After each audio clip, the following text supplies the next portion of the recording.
taking the green flag 30th, Kyle Sieg, the Shannon Specs electric Ford. The new Solution Chevrolet of Ryan Ellis starts 29th. 28th, Brendan Queen, the Action Industries Chevrolet, with the Dude Wipe Chevy of Anthony Alfredo, 27th. 26th, it's Jeremy Clements, the All South electric Chevrolet, with the Viking Motorsport Chevy of Matt DiBenedetto, going off 25th. 24th, Jeffrey Earnhardt, the Forever Lawn Toyota. Then it's the Ohio Logistics Chevrolet for Leland Honeyman, 23rd. 22nd, Brandon Jones, the Menards Tuscany Toyota. Then the Bennett Transportation Chevy of Austin Hill starts 21st. Nick Sanchez rolls off 20th in the Pickers Vodka Chevrolet. Jeb Burton starts 19th, the AJ Transport Chevrolet. Starting 18th will be Brennan Poole, the Mac Door System Chevrolet. Corey Day rolls off 17th in the HendrickCars.com Chevrolet. 16th will be Dean Thompson, the Thompson Pipe Group Toyota. 15th, Parker Retzloff, the Overlook at Farm Meadows Chevrolet. Sammy Smith rolls off 14th in the Pilot Chevrolet. 13th will be Stephen Parsons, the David's Electric Chevrolet. Starting 12th, Christian Eckes, the Celsius Chevrolet. Carson Quapple rolls off 11th in the Bass Pro Shops Clarience Tech Chevrolet. Here's the top 10 outside of road number 5 and the Road Ranger Ford at Sheldon Creed. To his inside, Jesse Love, the Whelen Chevrolet. Moving up to row 4 on the outside, starting 8th in the Syapps Ford, it's Ryan Sieg. To his inside, Harrison Burton goes off 7th in the Airbox Ford. 6th on the grid, it's William Sawalich, the Sound Gear Toyota. Then 5th, it's Taylor Gray, the Operation 300 Toyota. The WeatherTech Chevy of Connor Zilich goes off 4th. 3rd, Eric Almirola, the Young Life Toyota. And now here's the front row. On the outside, starting 2nd in the Audubell Ford, it's Sam Mayer. And on the pole for the first time in 2025, the 3rd time at Bristol, the 11th time for his career, Justin Allgaier, the Brandt Chevrolet. His speed, 121.113 miles per hour. And that's your starting lineup for the Food City 300. The starting lineup brought to you by Hunt Brothers Pizza. At Hunt Brothers Pizza, we love racing and we love pizza. Visit huntbrotherspizza.com or download the app to find your next pizza. You've already met our 4 pit reporters, Andrew Curlin, Doug Turnbull, Wendy Venturini, and Brett McMillan. Now let's bring in another voice that will help us call the play-by-play with our State Water Heaters view from the turns. When you need a water heater, make sure you get a State. Visit statewaterheaters.com to find a professional installer near you. Directly opposite from Mark Garrow and myself on the back straightaway, Rob Albright. Well, Brad, my State Water Heaters view from the turns is no less than spectacular. I am stationed on the back straightaway in the middle of a platform occupied by a couple of television camera people, and they're going to enjoy this race from the same height that I am.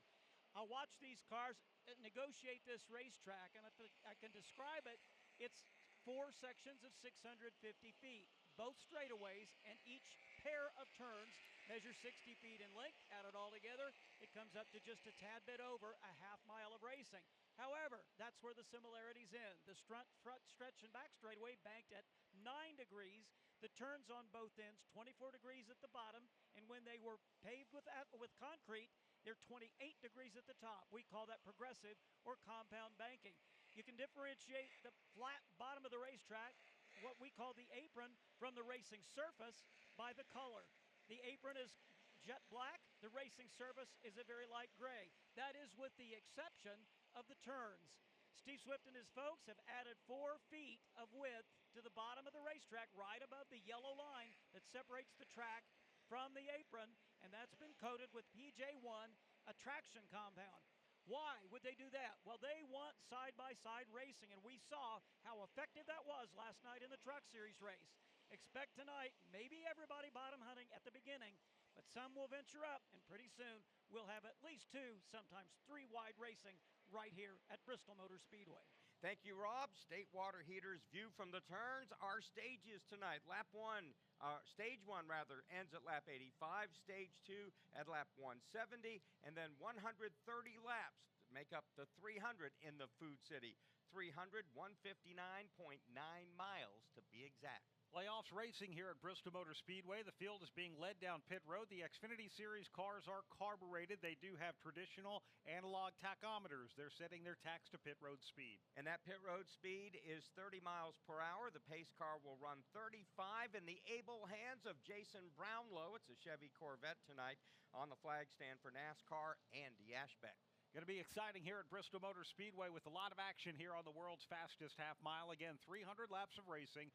Big thanks to Food City, who's been a longtime sponsor, Mark. 3 decades worth of support here at Bristol Motor Speedway. Wouldn't know what to do if they ever stopped sponsoring it at Bristol Motor Speedway. They, again, as I mentioned before, iconic. I mean, everybody just kind of puts them with the racetrack.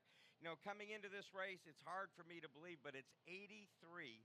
This is the 83rd Xfinity Series race at Bristol Motor Speedway, and I've seen most of them. So it's been interesting. It's been interesting, all those races, and yeah. The great thing is when you come here to Bristol, you see a lot of history in this track. They have banners around the grandstands talking about some of the great moments and some of the great competitors in this track's history. Going to name drop the pole sitter for the first Xfinity Series race here at Bristol. Jesus? David Pearson. David Pearson. Which for a lot of race fans, that's kind of who that is.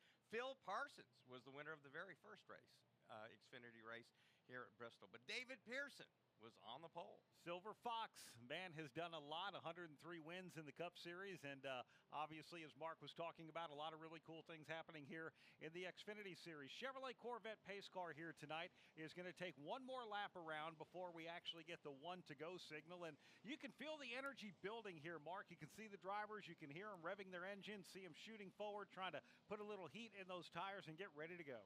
Sun going down, lights coming up, fans climbing out of their seats. Yeah, things are really building here at Bristol Motor Speedway. And as we get set for the first stage in the Food City 300, the last 14 stages, 6 have been won by Connor Zilisch. 12 of the 14 stages have been won by Junior Motorsports. Their cars have spent a lot of time up front with Connor Zilisch doing most of the damage. Coming up in a lap and a half, we will get into eBay stage number 1. Swapping out your tires, there's nothing like it. With eBay, you find the feel you're looking for, from smooth highway rides to grip for rough terrain. Get all the tires you need at prices you'll love. eBay, things people love. Eric Almirola starting third, waving the flag for Toyota and Joe Gibbs Racing. It's been a while since Toyota has won here in the Xfinity Series at Bristol. You got to go back to 2019. They would love to end that drought tonight.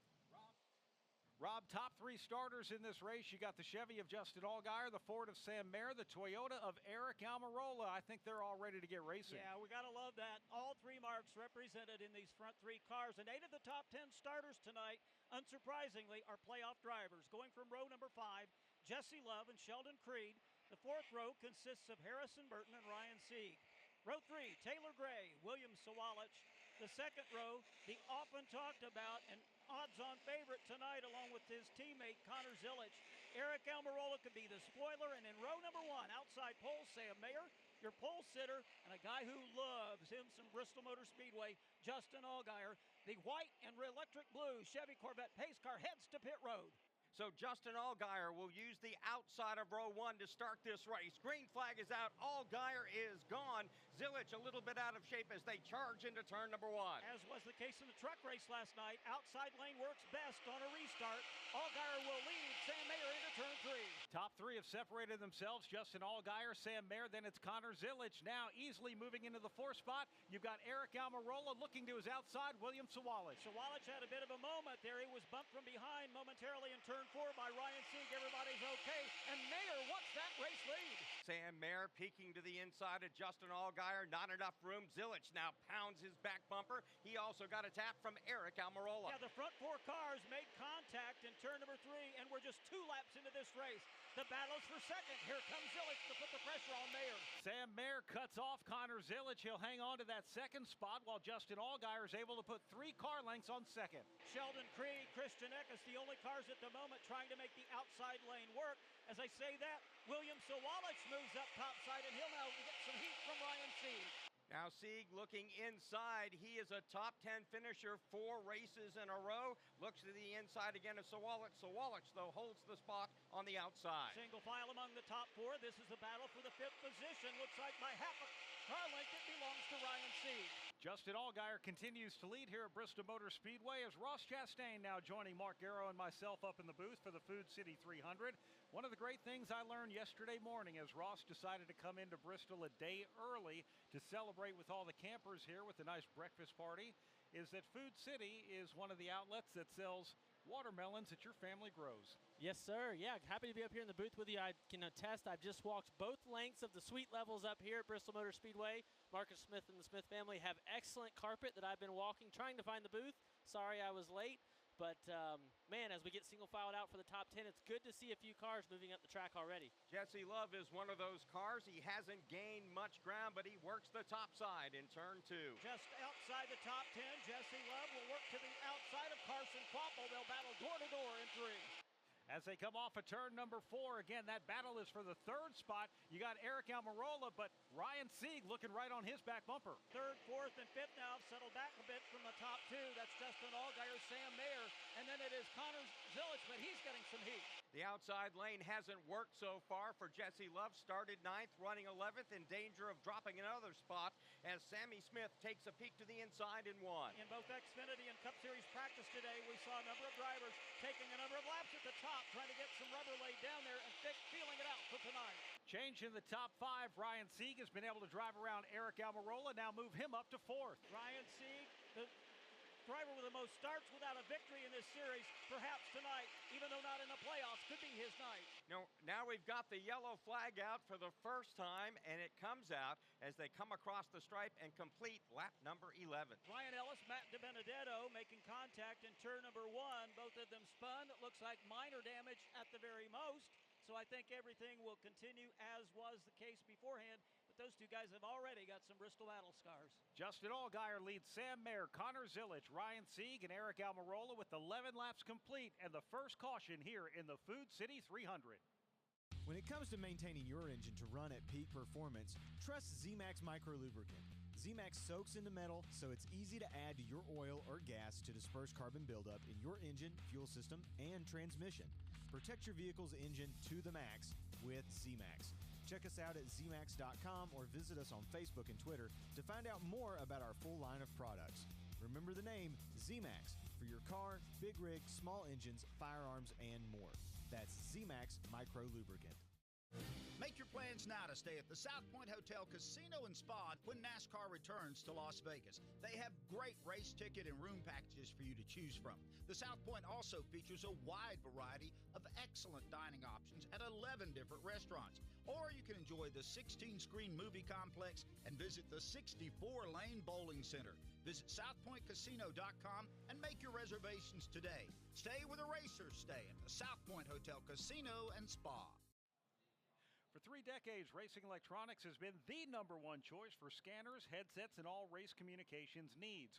Racing Electronics provides the ultimate fan experience for the ultimate NASCAR fan. Stop by and see them in the vendor area to purchase yours today or learn more at racingelectronics.com. Pit Road is open here at Bristol Motor Speedway.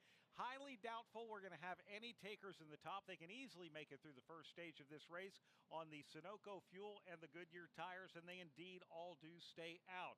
This is PRN, the Performance Racing Network. Hi, this is Brett McMillan. The opinions fly fast and furious each week on the Pit Reporters. Every other major league sport has a playoff system, so I think the playoff system should stay. I do think there's maybe slight middle ground where there could be some changes that are made. I do remember seasons where this championship had been decided well before the last few races, so it just isn't quite the same vibe that we have now. Join us each week for the Pit Reporters. Hi, I'm Ryan Blaney, a third-generation race car driver, and I dedicate a lot of my time going fast.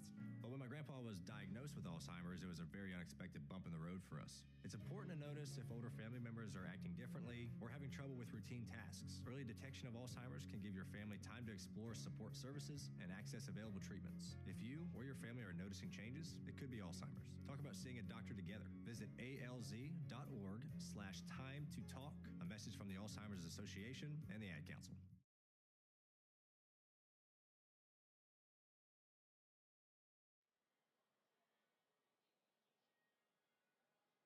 So Matt Benedetto, part of the first yellow flag here in the Food City 300. Every time I come to Bristol, I see his anguish when he was the runner-up in the Cup race in 2019, led 93 laps. His car got a little damaged late in the race, and Denny Hamlin came on to beat him.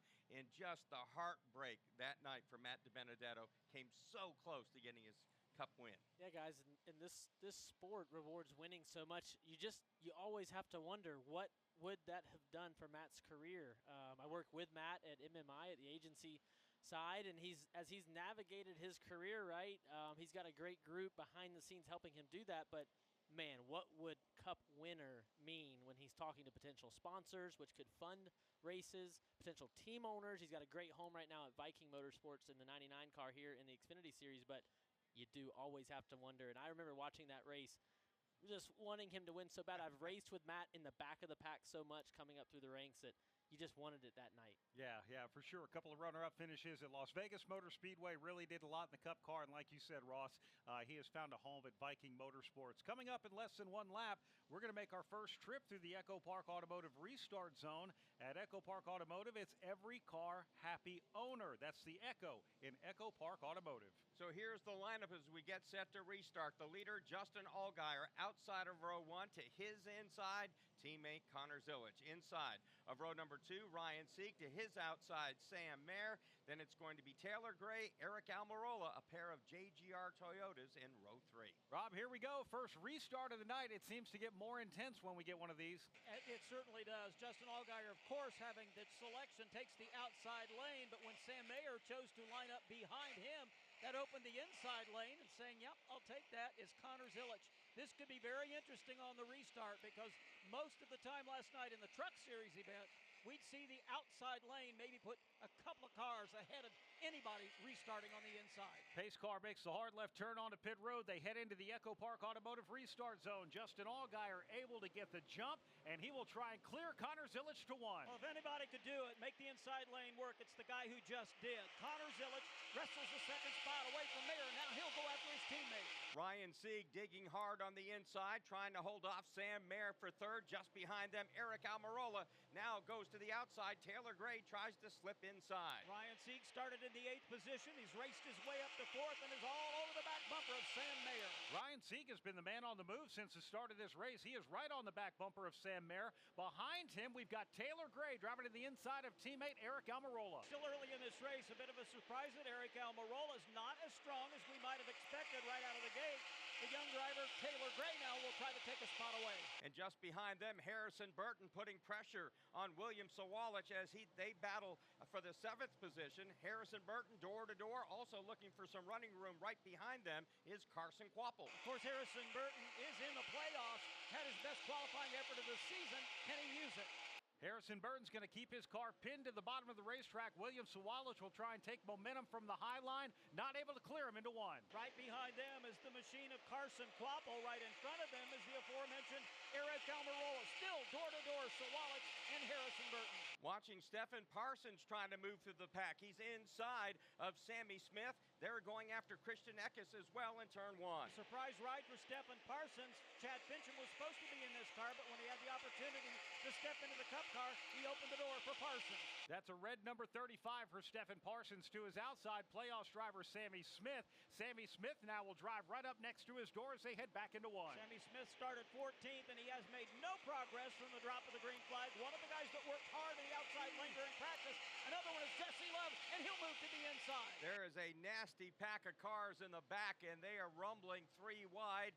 Could be an accident brewing back there as the leader, Justin Allgaier, still out front midway down the backstretch. So as Justin Allgaier, race leader, enters turn 3, the big pack we were talking about is just entering turn 1. Harrison Burton running in the A spot. He finds himself on the outside of Carson Kvapil. He'll try and clear him as they head back to 1. Well, Harrison Burton just lost a position to William Sawalich. Now Kvapil will try to get the measure of him, and in the wings is the car of the number 00, Sheldon Creed. Up ahead, again, Sieg going after Sam Mayer. This is a big fight for the 3rd spot. Then Sawalich, Harrison Burton back there battling still as well. Sieg works the top, works the bottom, and he'll now fall right into the tire tracks behind 3rd place Mayer. Ryan Sieg appears to have a faster car than Sam Mayer. Sam Mayer's doing a great job of holding him at bay for now. Justin Allgaier, race leader, about 8 car lengths up on his teammate Connor Zilic. A like margin back to the 3rd place battle between Mayer and Ryan Sieg. Yeah, Ryan Sieg's got that spot. Harrison Burton still door-to-door with Sawalich. Here's Sheldon Creed now trying to dig hard to the inside of Sammy Smith. And as he does that, it'll almost be 3 wide coming off the corner. Harrison will get the position, and Kvapil and Creed will follow. We have 57 laps to go here in stage number 1 of the Food City 300. Justin Allgaier leads Connor Zilic. Sam Mayer, Ryan Sieg, and Taylor Gray are your top 5.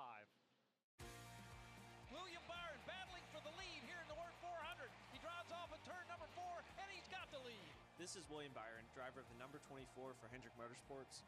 NASCAR Network Radio drives business. The NASCAR playoffs return to New Hampshire Motor Speedway September 19th to 21st. This year, it's going to be wicked faster and wicked funner. 3 days of racing, camping, concerts, and fireworks. Grab your friends or make some new ones. And when the checkered flag drops, one driver takes home the Giant Lobster. Don't miss New England's biggest race weekend, the NASCAR Playoffs, September 19th through 21st. Get your tickets now at nhms.com.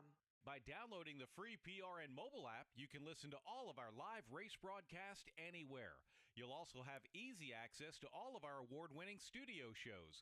Get all the latest racing information at your fingertips with the PRN mobile app. We are 52 laps to go in stage number 1, 33 laps down, 52 to go. Just getting underway here in the Food City 300. Stick with us from Bristol Motor Speedway. This is PRN, the Performance Racing Network. Hi, this is Doug Rice at PRN. Join me every Monday night for another great episode of Fast Talk. I watched the race on TV, and they wanted to give him the mantle of greatest of all time, and he's won 4 races in a row. And so I can't do that yet. But I do think what we're watching is a guy who's changing the sport. He's changing the way the other drivers approach road racing. He's making them study. He's making them up their game. That's Fast Talk right here on the Performance Racing Network. Local radio brings people together like never before. It's a beautiful hometown weekend out there. We've got your local stations keep you informed and involved with music, talk shows, and real-time news updates you can trust. We are live and local. We are America's broadcasters, connecting you to what matters most. Text radio to 52886 and tell Congress to support your local radio stations. Message and data rates may apply. You may receive up to 4 messages a month, and you may text STOP to STOP. This message furnished by the National Association of Broadcasters.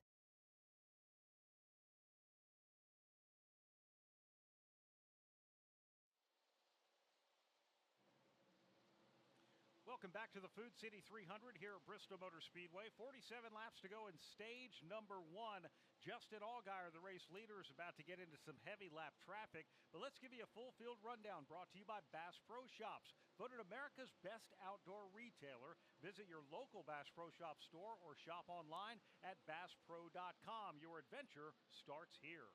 So Justin Allgaier is your leader. You talked about the heavy traffic. Connor Zilic tiptoeing through the field there as well at the back of the pack. They remain first and second. Sam Mayer third, Ryan Sieg fourth, fifth Taylor Gray, Eric Almirola sixth, seventh William Sawalich, Harrison Burton eighth, ninth Carson Kvapil, 10th Sheldon Creed. Christian Eckes runs 11th, Sammy Smith is 12th, 13th is Jesse Love, Corey Day 14th, 15th Stephen Parsons, Parker Retzloff is 16th, 17th is Dean Thompson, Brennan Poole 18th, Nick Sanchez runs 19th, and 20th is Jeremy Clements. Daniel Dye 21st, 22nd Austin Hill, Brandon Jones is 23rd with Jeb Burton 24th, and Anthony Alfredo 25th. 26th Matt DiBenedetto, Brendan Queen is 27th, 28th, Leland Honeyman. Jeffrey Earnhardt, 29th. 30th is Josh Williams. 31st is Josh Bilicki. Kyle Sieg runs 32nd. Logan Bearden is 33rd. Joey Gase, 34th. He's minus 1 lap down. Austin Green, 35th.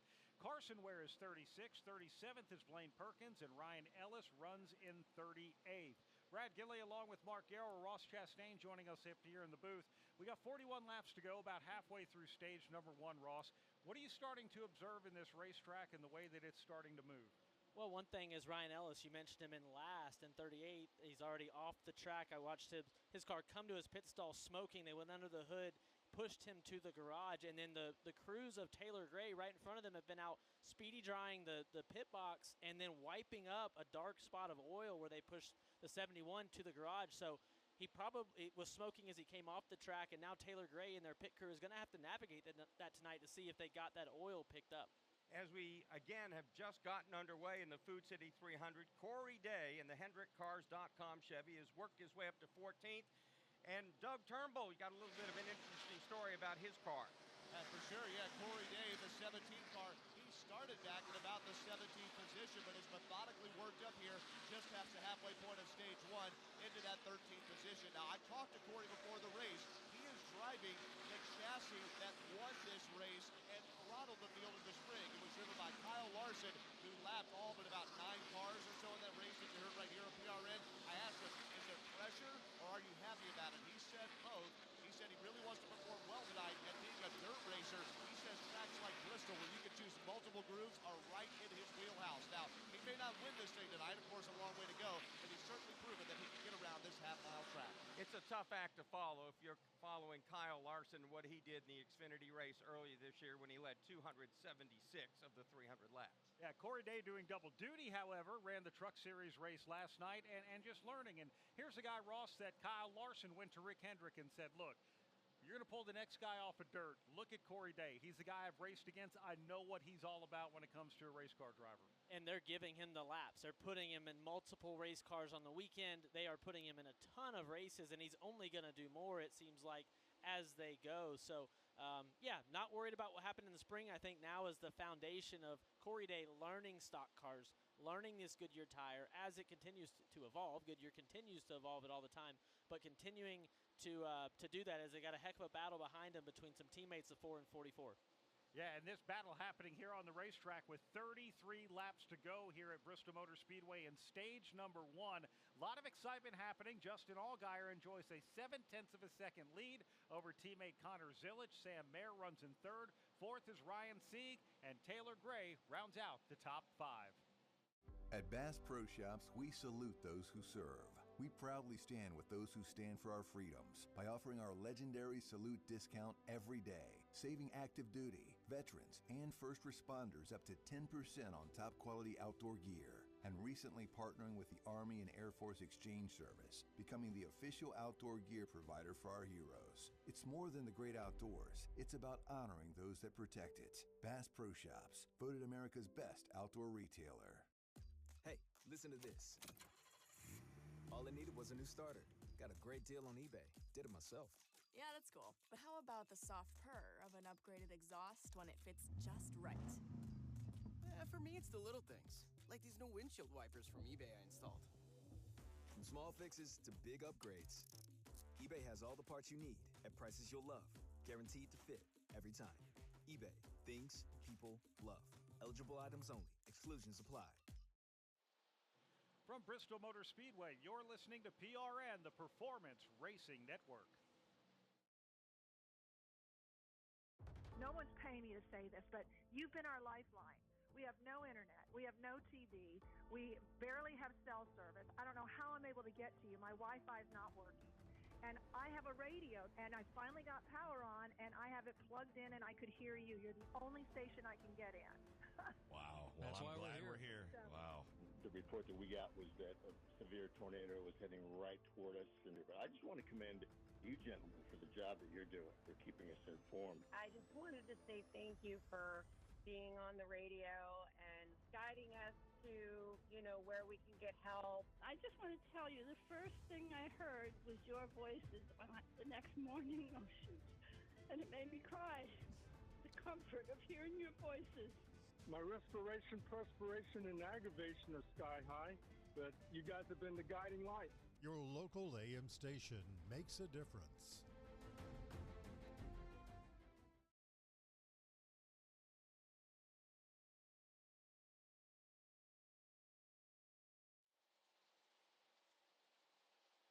Welcome back to the Food City 300 here at Bristol Motor Speedway. Early problems for playoffs contender Sammy Smith. We'll get you that update after we pause 10 seconds for station identification. This is PRN, the Performance Racing Network.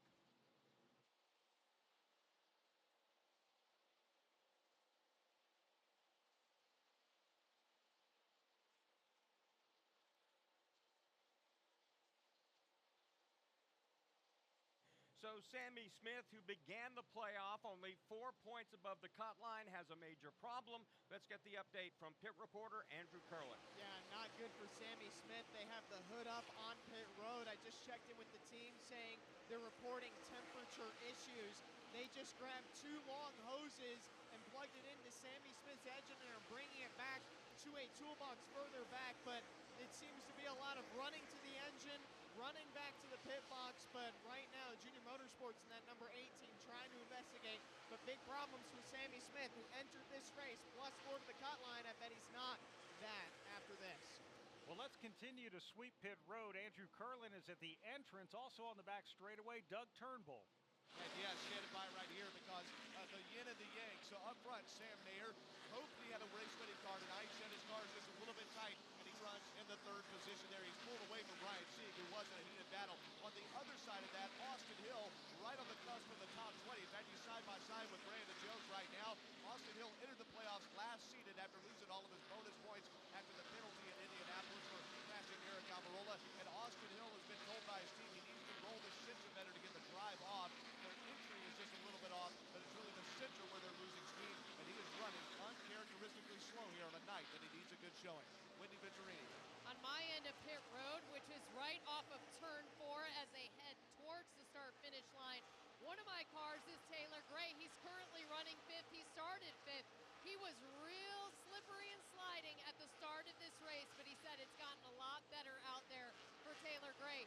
Justin Allgaier, our pole sitter, still on that top spot. He has a good balance right now.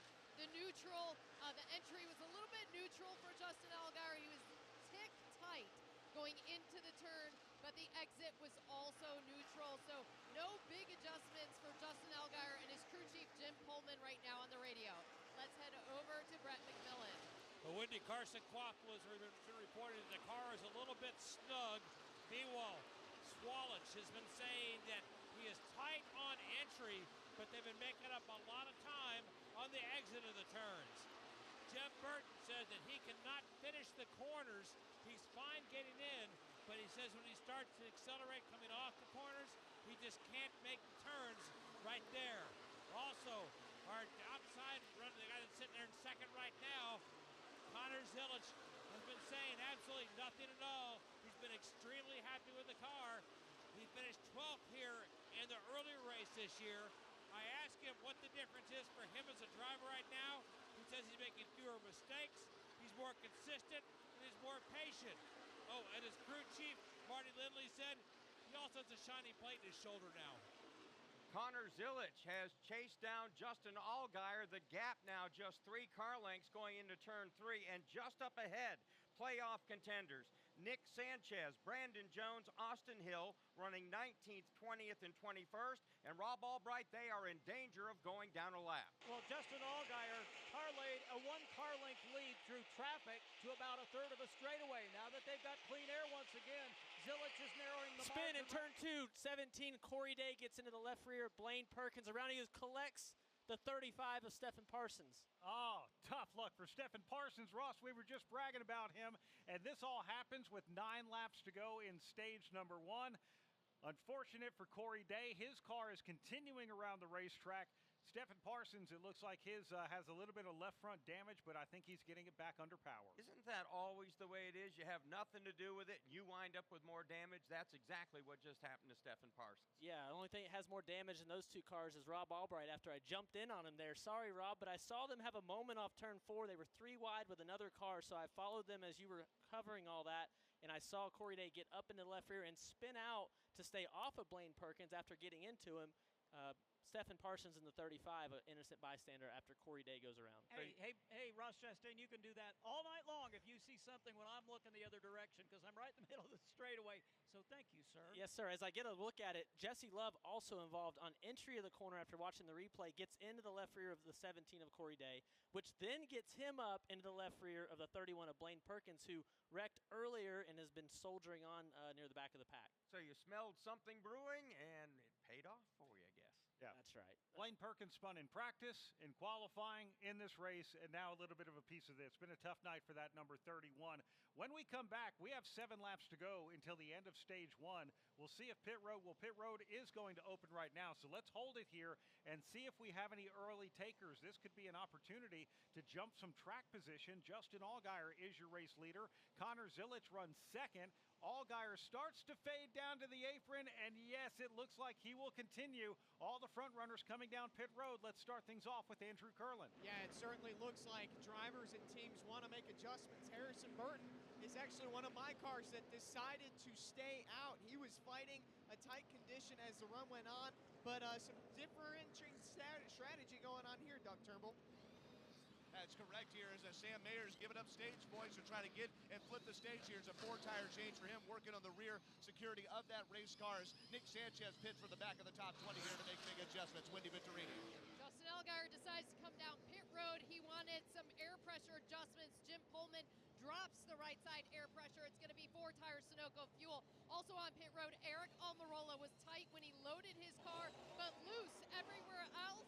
A very slow stop, it seems like, for Eric Almirola. Brett McMillan. William Swalich is in. He wants help getting off the turns. They're going to give him an air pressure adjustment for that. 4-tire change, full tank of Sunoco fuel. Carson Quapple also in. They've already given him a track bar adjustment. 4-tire change, and he peels back out. Connor Zilic wins the drag race off of pit road. Allgaier next in line, followed by Sam Mayer, Ryan Sieg, Taylor Gray, William Swalich, Eric Almirola, Carson Quapple, Sheldon Creed, Christian Eckes. They're the first 10 off the pit lane. We'll come back for a shootout to the end of stage number 1. Hi, I'm Ryan Blaney, a third-generation race car driver, and we dedicate a lot of our time to going as fast as possible. My grandpa Lou is the reason why my dad and I started racing, and I'm really proud to follow in his tracks. But when my grandpa was diagnosed with Alzheimer's, it was a very unexpected bump in the road for us. I've learned a lot on this journey with my grandpa Lou, and the memories of my grandpa will always be with me. It's important to notice if older family members are acting differently, experiencing problems with their memory, or having trouble with routine tasks. Talking about Alzheimer's can be really tough, but if you notice something, have a conversation with your loved one. Encourage them to see a doctor or offer to go with them. Early detection of Alzheimer's can give your family time to explore support services, make a plan for the future, and access available treatments. The Alzheimer's Association provides care, support, and research to help you take control of the situation with your family and manage the disease together. If you or your family are noticing changes, it could be Alzheimer's. Talk about seeing a doctor together. Visit alz.org/time to talk. A message from the Alzheimer's Association and the Ad Council. Sammy Smith out of his car. It's going to be an early exit for him in the first playoffs race of 2025. Sheldon Creed will have to restart from the back after a speeding penalty on pit road. We'll get the restart for the end of stage number 1. This is PRN, the Performance Racing Network. These cars are about to fire it off in anger. Logano back across the stripe. Now Zane Smith putting on some pressure. Side by side, Austin Cindric has him at the line, and he will take the lead into 1. Boy, what a save. We got cars sideways. It's Christopher Bell. He spins and collects a couple cars. Here comes Shane Van Gisbergen on the bottom. He's looking for second. Now Chris Buescher fired out of a cannon at turn 2. He's right into the rear bumper of Ty Gibbs. Which way is he going to go? Oh, it's a multi-car accident. I want to say 15, 20 cars. Looks like Austin Cindric is involved. Denny Hamlin. Guys, that took out about 2/3 of the field. We have a fight on pit road between 2 crew guys. One of them is with Ty Gibbs. One is with Brad Keselowski. Brad Keselowski will see the white flag as he drives under the start-finish line. Chase Elliott has battled at the front all night Elliott has just punched his ticket to the playoffs. Awesome job, man. Awesome. Thank you guys so much. This is PRN.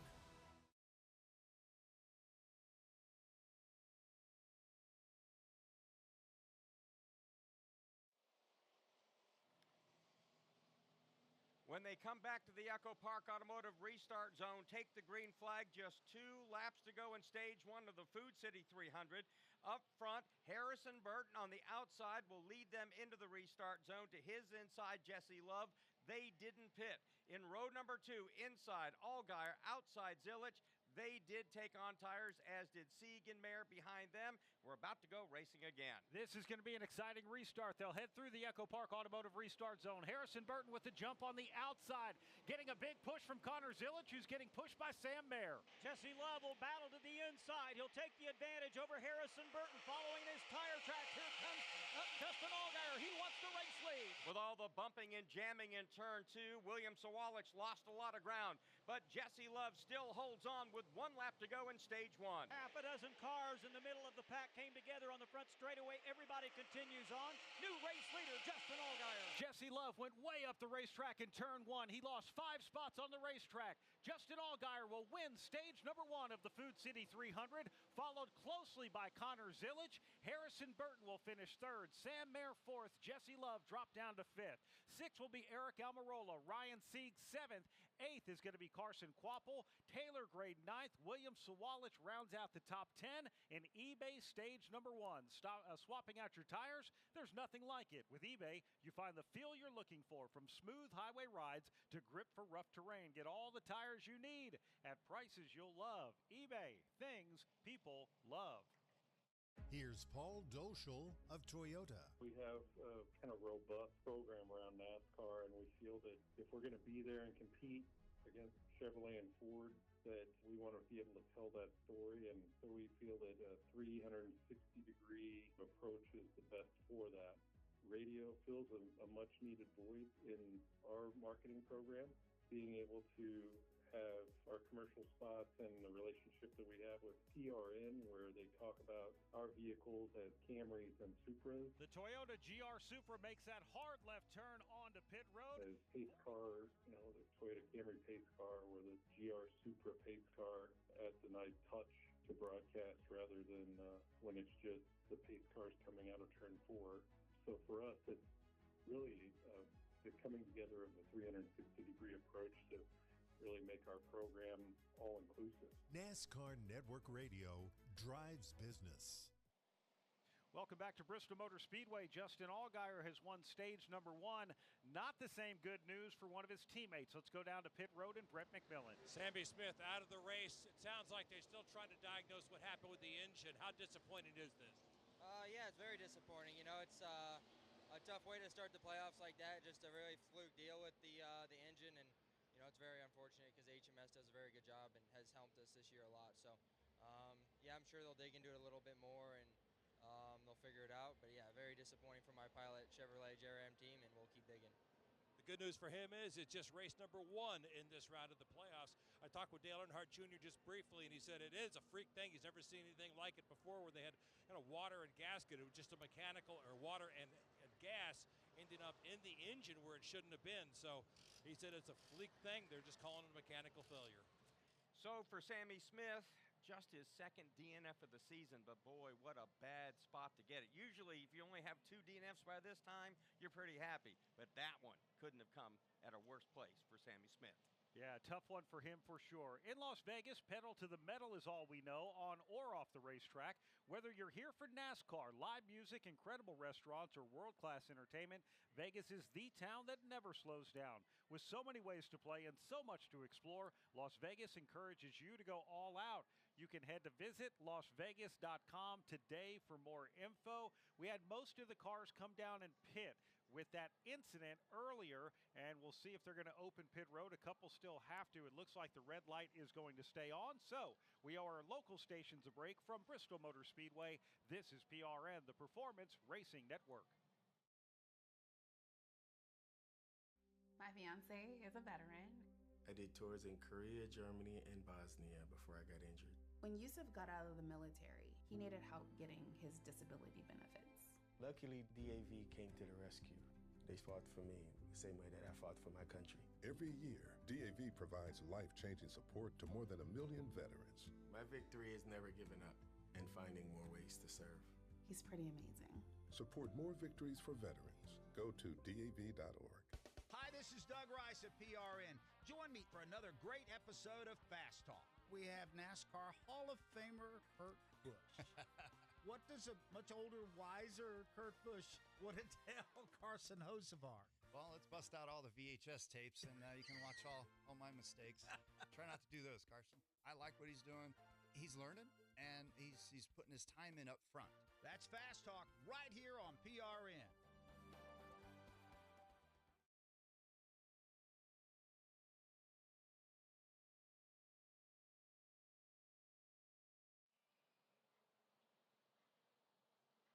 So back here at Bristol Motor Speedway, Justin Allgaier wins stage number 1 for Junior Motorsports. They've now won 13 of the last 15 stages.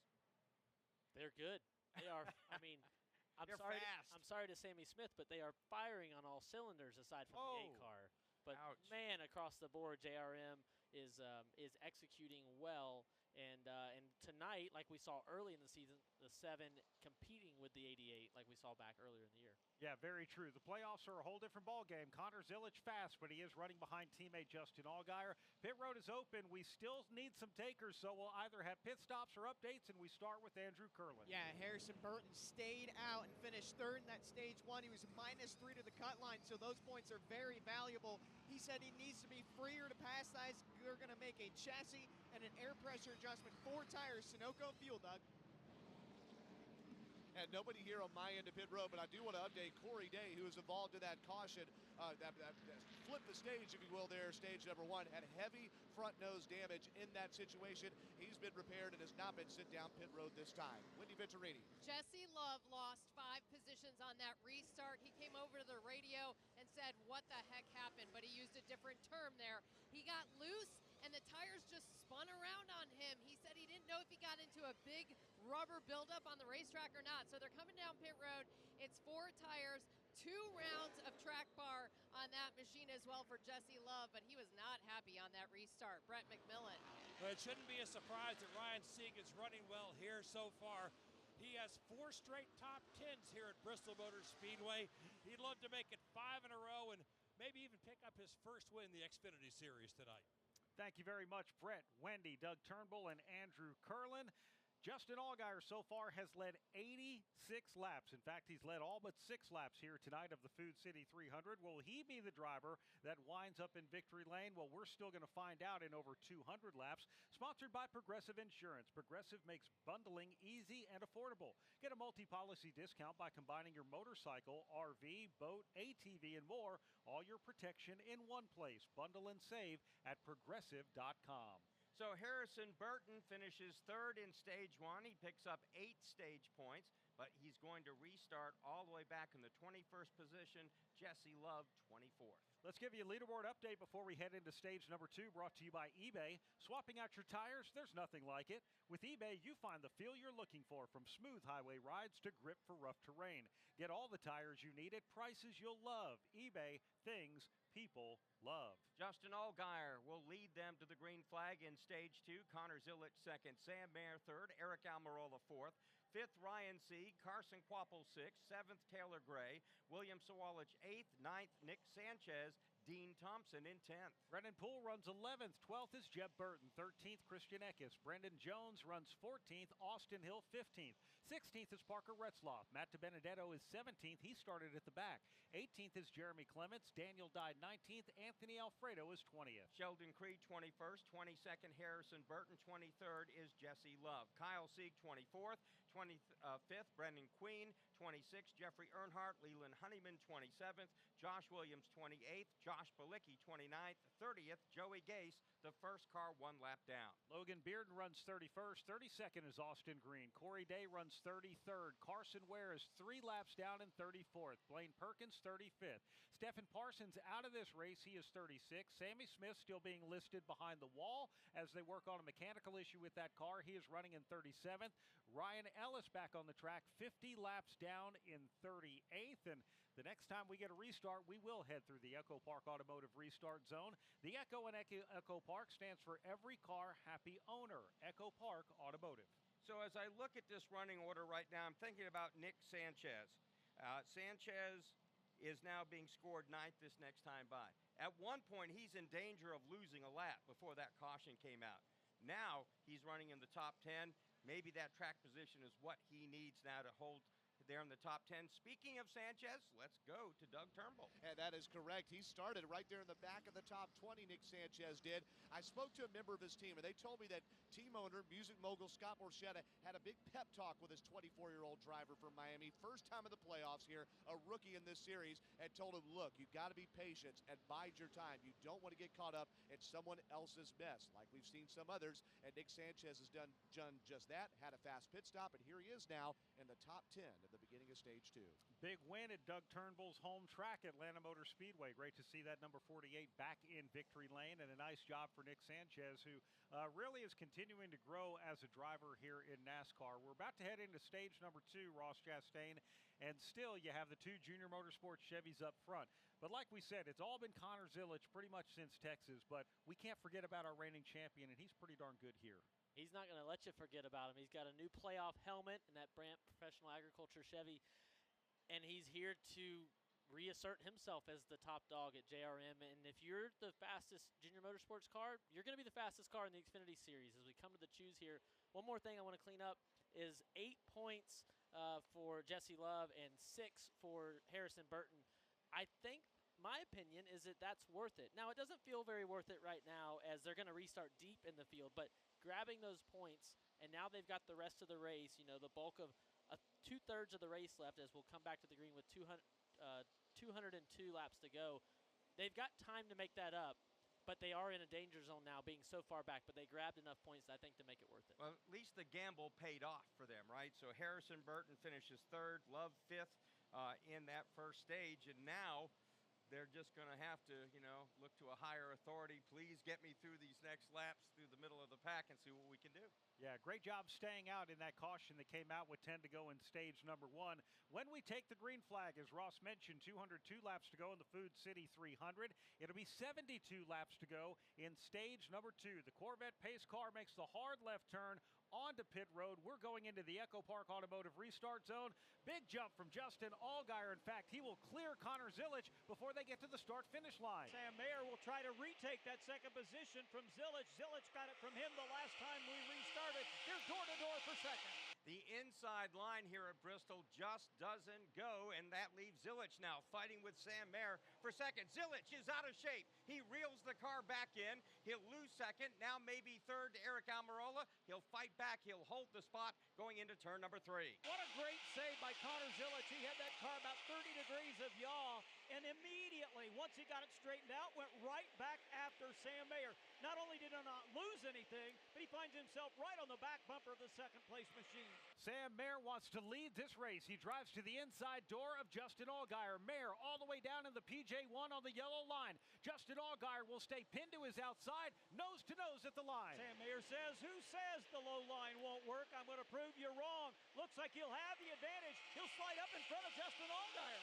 Sam Mayer leads them into turn 3, but will he lead the entire lap? The answer is yes. He's going to become the 5th different leader as Zilisch looks inside of Allgaier for second. It appears whatever minor adjustments were made on that Ford at Sam Mayer, they were absolutely spot on as he starts to stretch it away. Clean air for Sam Mayer, not the same for Justin Allgaier. He loses spot number 2 to Connor Zilisch. Allgaier, though, battles back on the outside. Justin used that strong momentum on the outside of turn number 4, but exiting turn number 2, he will finally succumb to his teammate and slide back to 3rd. So watching now, Taylor Gray, William Sawalich fighting it out right now. That is for the 7th position. Those 2 JGR Toyotas charge off to turn number 1. As they battle side-by-side, another side-by-side war right in front of them. Ryan Sieg slips underneath and around the car of Eric Almirola for fourth. Carson Kvapil behind Eric Almirola now goes to the high side. He'll try and put a nose on the quarter panel, not able to do it. Now he'll cross over to the bottom in one. Amazing what fresh tires and maybe a few minor tweaks on air pressure and whatnot will work for some and be a detriment for others. Kvapil got a bit loose in turn number 2. He falls back in behind Eric Almirola. Remember, in his Xfinity Series debut here at Bristol earlier this year, he was the runner-up. Going to the outside of the racetrack in turn number 2, trying to make up some ground there is the machine. He's working to the outside of Taylor Gray. Taylor Gray will move to the inside and will now try to chase down Carson Kvapil. And that's Dean Thompson on the outside of Taylor Gray. He stays there going into one. Thompson will work the high side. Gray nailed the bottom lane off of turn number 2, but Thompson will battle back into turn 3. So Harrison Burton, Jesse Love gambled at the end of stage 1 to get some stage points. Right now, Ross Chastain, they're stuck in the pack and really can't move. We've got deep pack of cars that are competitive, guys. It's hard to drive through the field, especially here where the bottom still seems to be the preferred lane. I did see the 7, Justin Allgaier, early in the run. He moved up as the second and third place car. Sam Mayer was close to him. He voluntarily moved up. The 41 went by. Justin Allgaier right back to the bottom. Last night, we saw the trucks, the leader, give the outside. Corey Heim gave it to Lane Riggs as they were fighting it out in the second stage, and that allowed Corey Heim to hold the lead. But it doesn't look like it's working the same way with the Xfinity cars. Yeah, and when you get further back in the field, they are spread out all over this racetrack. So for Harrison Burton and Jesse Love, where do you go? They're side by side in front of both of them. Ross, we talk about a couple lines on this racetrack, the bottom and the top. I just saw Justin Allgaier try and make something happen with that line where you enter turn 1 really, really low, but then slide all the way up to the outside wall instead of entering at the top and then try and pull momentum off. How hard is that to pull off? That might be the Jesse Love line. That might be the line where you overcook the entry and slide up. I don't think that we're trying to run the bottom here if we've got clean track, is what I see through the field. I think that the PJ1, the traction compound around the bottom of the racetrack, is still the better line to run, what it looks like. And I just don't think the 7 car is as good as he was in stage 1. Whatever adjustment they made, he has went back in the pack. Yes, Sam Mayer, the 41 car, got a good restart, got position on him, but the 7 looks weaker to me. He's closer now in the last 3 laps than he was at the start. So at this point, we have a 4-car breakaway. Mayer, Zilich, Allgaier. Here is Ryan Sieg. They've broken away from the Eric Almirola 5th place car by better than 2 seconds. Behind them, though, there's a pretty good battle going on right there between Kvapil and Dean Thompson. Dean Thompson will once again retreat to the top of the racetrack. Nothing there to challenge Kvapil. He's trying to maintain a spot ahead of Taylor Gray, who's running the bottom lane. As this fight goes on, we now have 54 laps to go in stage number 2 of the Food City 300. WeatherGuard says thank you to today's safety and ops crews that keep the track running like a well-oiled machine. This year's crew is once again sponsored by WeatherGuard Truck and Van Equipment. WeatherGuard, established in 1968. Prove it every day. Learn more at weatherguard.com. Hi, I'm PRN's Alexis Erickson. Want to listen to PRN anywhere you go? By downloading the PRN mobile app, you can listen to live race broadcasts and have on-demand access to your favorite shows like Fast Talk, Pit Reporters, Garage Pass, and PRN's At the Track. Download today to make sure you don't miss any of the action. Get the latest racing information at your fingertips with the PRN mobile app, available on Apple App Store and Google Play. Find more information at goprn.com. Joey Logano here for Hunt Brothers Pizza, where you can choose from 10 toppings, all at no extra charge. In a hurry, call ahead to place your order or grab a hunk of pizza on the go. Follow me on the track all season long and visit huntbrotherspizza.com to find your next pizza. Bass Pro Shops, voted America's best outdoor retailer. Visit your local Bass Pro Shop store or shop online at BassPro.com. Your adventure starts here. From Bristol Motor Speedway, this is PRN, the Performance Racing Network. It's hard to believe in this day and age in the United States of America that children are hungry. Our time on this planet is short. We have to give back to those in need. Every child has a chance, no matter what obstacles they may encounter. Never have we been taxed more as a society to help kids the way we are right now. At Speedway Children's Charities, our mission is simple. Help every child we can. Because all children Deserve joy. And hope. And love. I'm PRN's Doug Turnbull, co-host of the 5 to Go podcast, a weekly deep dive into 5 motorsports issues. Devin Kupka gives the Gen Z view. One thing that I've never seen before, when the cars got 4 wide, everybody stood up cheering. And championship-winning mechanic Dan Elliott leans on his decades in the garage and promoting. Unless everybody is aware of the rules, then no, it's not fair for everyone. Listen to the 5 to Go podcast on GoPRN.com and subscribe on Apple and Spotify.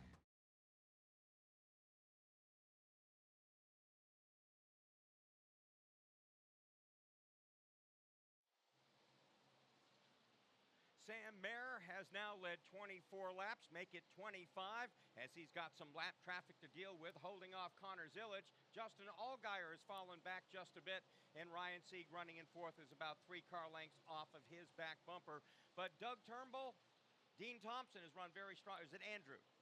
I'm sorry, Andrew Curlin. Want to talk about Dean Thompson? He's had a strong run, running top 10 right now. Yeah, absolutely. Running 7th right now. He said he was a little free up top, but really solid. They're keeping him posted on where all the other cars are running. He was under fire by Taylor Gray a little bit, but was able to hold him off. I also want to give a shout out to Harrison Burton. We saw he stayed out. He got 8 stage points, which is really valuable to that team, and he's been marching his way up. He's currently 15th. They freed him up to make sure that he can pass, and it looks like those are the right adjustments that they made.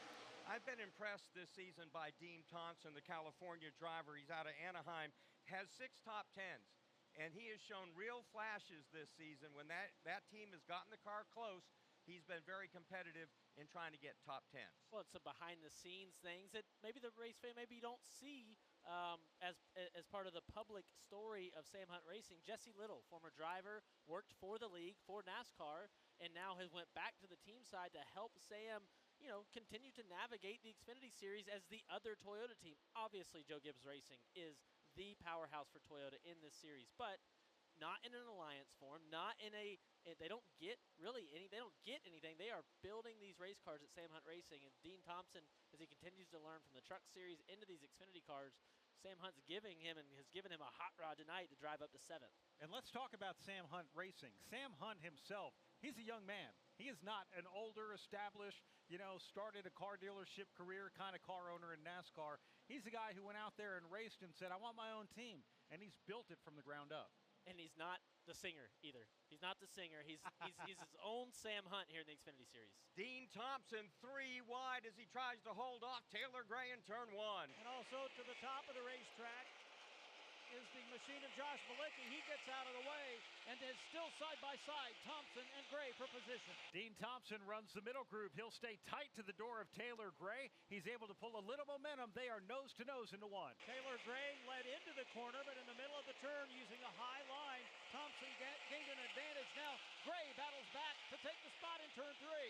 So Connor Zilic starting to reel in Sam Mayer. Let's get an update now from Brett McMillan. Well, he's gotten some instruction from his spotter on the west way to get through traffic. He's being told, look, in clean air, the high line is fine. But when you get to traffic, it's better to get to the low line to pass people. And you watch Connor Zilic right now. They can't take the high line or the low line because they've got to try and weave their way around cars. You've got the number 53 out there right now of Joey Gase. Now you see Josh Williams on the high line. He is being lapped by Sam Mayer, or Sam Mayer is attempting to lap him. Josh Williams being a little bit difficult for race leader Sam Mayer, and you can't blame him. He's trying to battle to stay on the lead lap. So far, he has done that. That's allowed Justin Allgaier to make up a lot of the gap that he had from the first 2 cars of Mayer and Zilic. Those 3 across the stripe.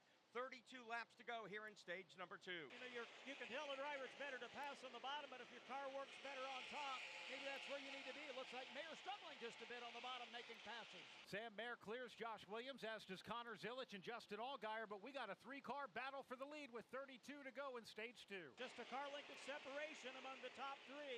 1 car length between Sam Mayer and Connor Zilic, another back to 3rd place Justin Allgaier.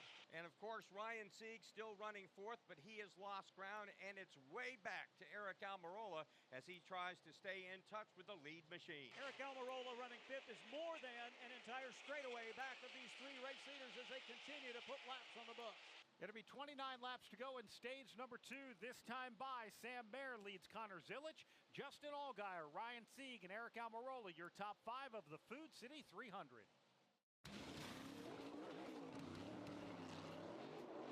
Fueling NASCAR champions on the track for over 20 years to innovating 94 octane, the highest octane on the market. Performance is what Sunoco does. All Sunoco fuel at the pump meets the same top-tier standards as the fuel used in NASCAR. From the track to your tank, you can trust Sunoco to help your vehicle perform at its peak. You've only got so many weekends. Spend one doing something nobody saw coming. Is it a party, a festival, a race? It's all of that, and all at once. Concerts, tailgating, unbelievable action, 100 reasons to say this is actually awesome. It's fast, it's wild. It's the cutoff race in NASCAR's playoffs, the Wild Card Weekend. The Bank of America Roval 400, Sunday, October 5th. Get tickets at charlottemotorspeedway.com. 25 laps to go in stage number 2 here at Bristol Motor Speedway. This is PRN, the Performance Racing Network. Hi, this is Brett McMillan. Join me each week for the True Reporters Roundtable, known as the Pit Reporters. This is not what we're used to and accustomed to seeing. That, I think, with a backdrop, is why a lot of fans are a bit sour on Denny. He still wants to play that role that now Denny has taken on, but him and the A-Car haven't had the same success. You can't be the villain, and it doesn't really work as well if you're not winning, and Denny Hamlin is doing just that. Check us out each week on the Performance Racing Network. Did you know that 9 out of 10 Americans are sick of the divisions in our country? But there's one small step we can take to remember that we're still connected. All over America, strangers with different political views are coming together to talk about their lives, not politics, and discovering they actually have a lot in common. Because even if we don't see eye to eye, we can still talk heart to heart. So let's talk for a change. Learn more at takeonesmallstep.org.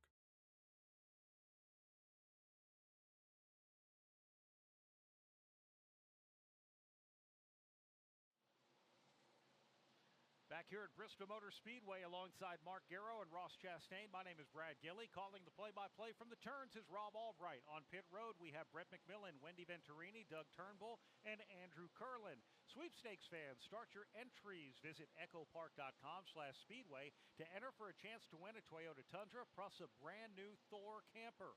Visit echopark.com/speedway now to drive off a winner.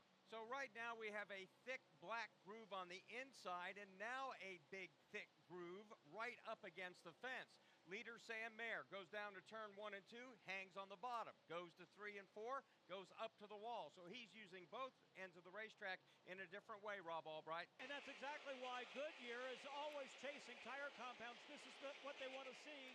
And then if needed, they can augment it with that traction compound on the bottom.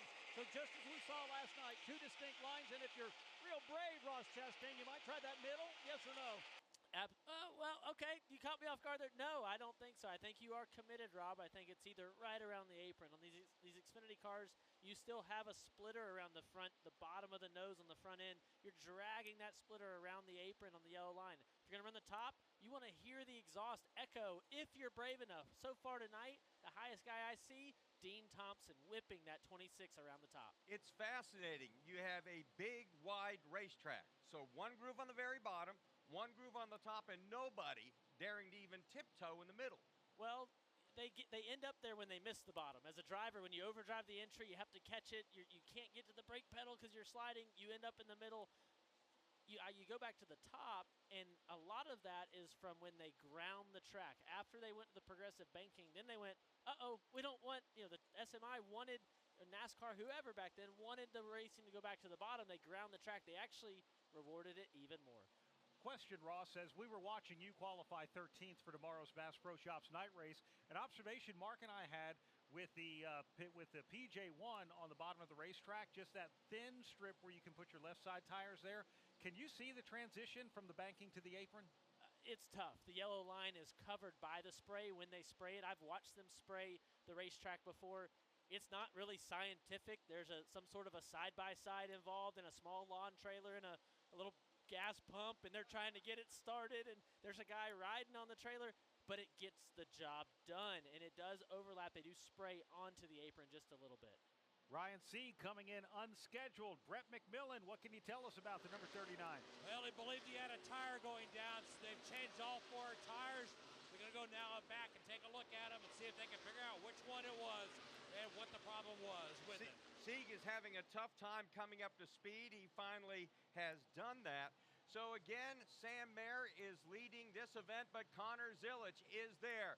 Mayer jumps to the top of the racetrack. Zilisch driving hard on the bottom. Can he get the lead? Answer is no. Mayer continues to cling to the number 1 spot. Dead ahead, more than a dozen cars trying to battle their way to stay on the lead lap. Will not make things easy for these 2 race leaders separated by just a car length. It'll be 8 laps to go here in stage number 2.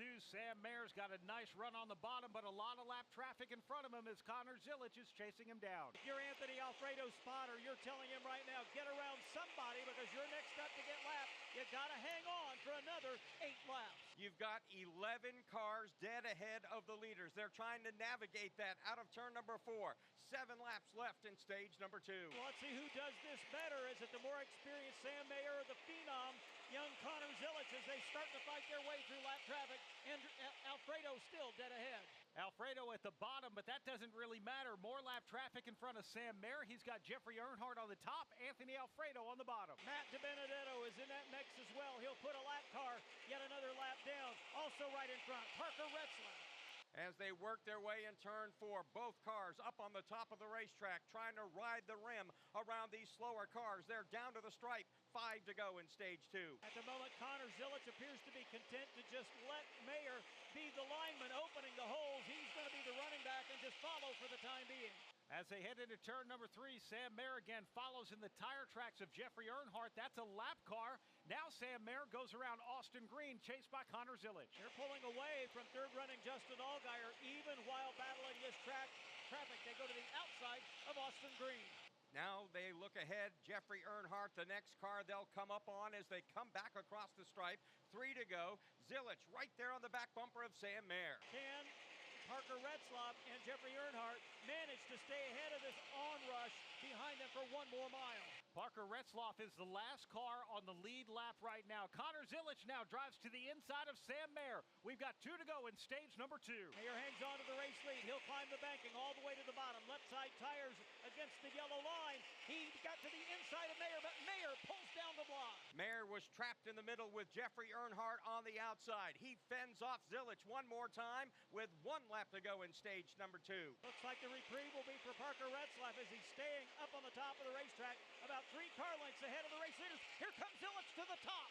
Connor Zilisch drives to the outside of Sam Mayer. They are nose to nose coming off of turn number 4. Connor Zilisch now will win stage number 2. Sam Mayer will finish in the runner-up spot. Justin Allgaier finishes stage 2 in 3rd. 4th is Eric Almirola. Dean Thompson drops down to 6th as Carson Kvapil finished 5th. Taylor Gray finishes 7th. William Sawalich 8th. Brennan Poole is 9th. And Nick Sanchez finishes stage number 2 in 10th.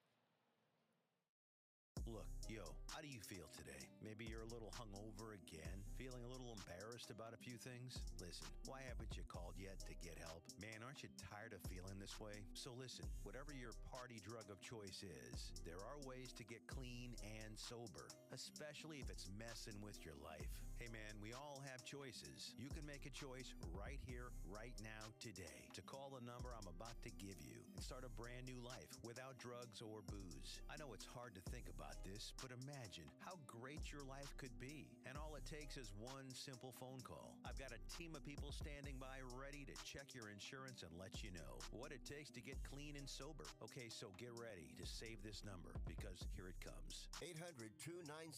800-296-1140. 800-296-1140. 800-296-1140. That's 800-296-1140. Paid for by the Detox Treatment Helpline. Connor Zilic has now won 10 stages this season. That equals his teammate Justin Allgaier. And for Junior Motorsports, 14 stage wins in the last 16 stages. We'll take a break, come back to Bristol Motor Speedway. This is PRN, the Performance Racing Network. Whether it's skating around the racetrack on a set of rollerblades or turning laps in a Legends car, join JC Fickenshire on JC's Garage. All it takes is one win, and that one win can completely clear the driver's mind. I could even see it happening if Todd Gilliland wins a race or Noah Gragson wins a race, Zane Smith wins a race. These guys are guys who are just searching for one win, one chance. JC's Garage, wherever you listen to your favorite podcasts. Hey, it's Charlie and Debbie, along with NASCAR legend Kyle Petty, inviting you to join us for Kyle Petty's Back Then Again Country Countdown. Each week, we'll put it in reverse and take a trip down memory lane, looking back at that week's top 20 country songs from years past. We'll dive into what made those songs and artists move the needle, what pop culture trends made those years unique. And you'll get to hear me tell stories only I can tell. So don't miss Kyle Petty's Back Then Again Country Countdown right here each week.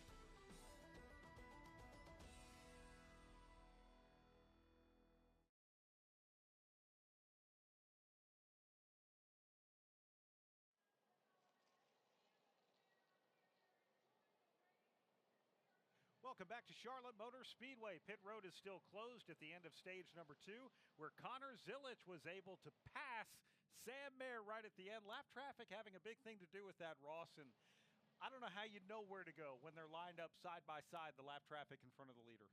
Sam Mayer had a choice with one lap to go in the stage. He went to the bottom in turn 1, gave Connor Zilic the top, and Connor got position off turn 2 and was even down the back, had position and leverage off turn 4.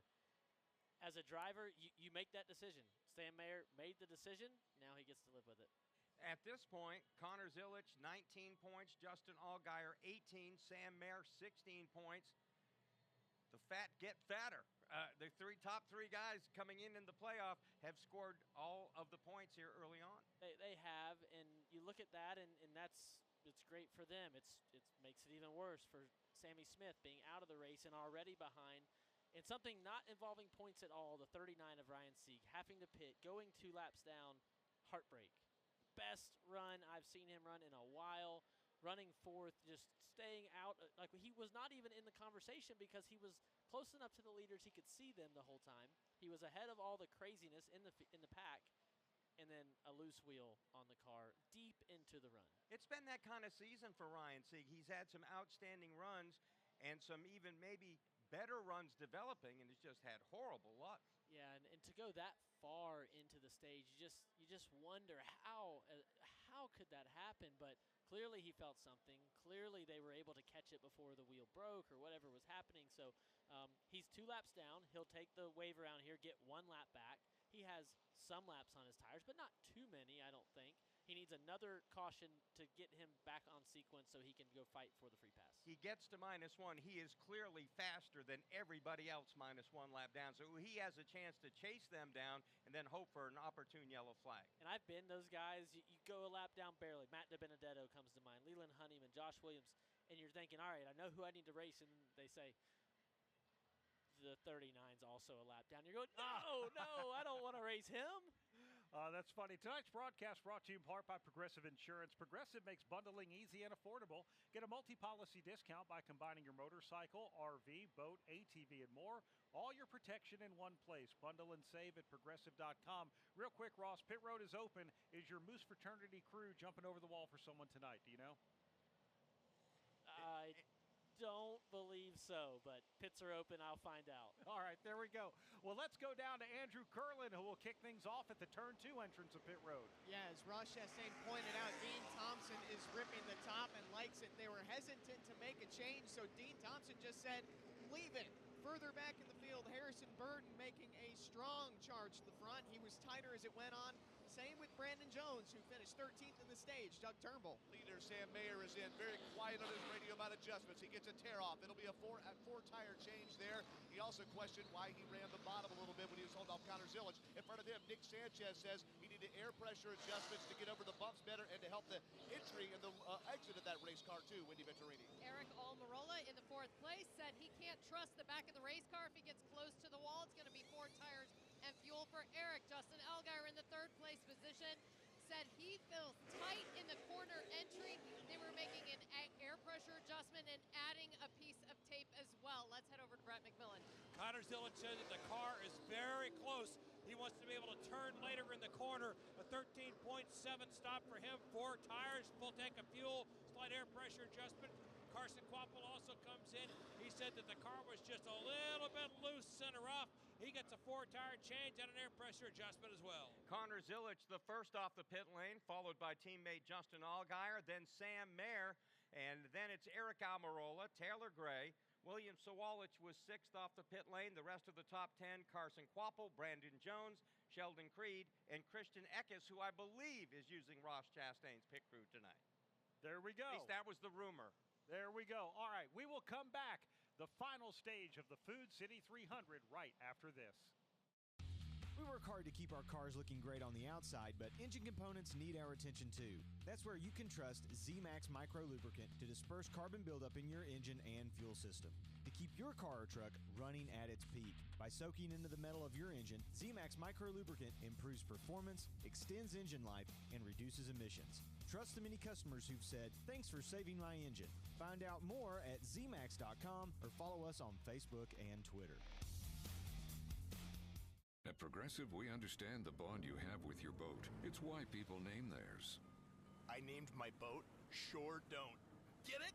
The other day when my friend said, "Hey Larry, you want to head back in? It looks like it might rain." I said, "Sure don't." I guess they didn't get it because they didn't laugh. Whatever you call your boat, protected by insuring it with Progressive, America's #1 boat insurer. Progressive Casualty Insurance Company and affiliates. #1 rating based on boat market share data from ratefilings.com.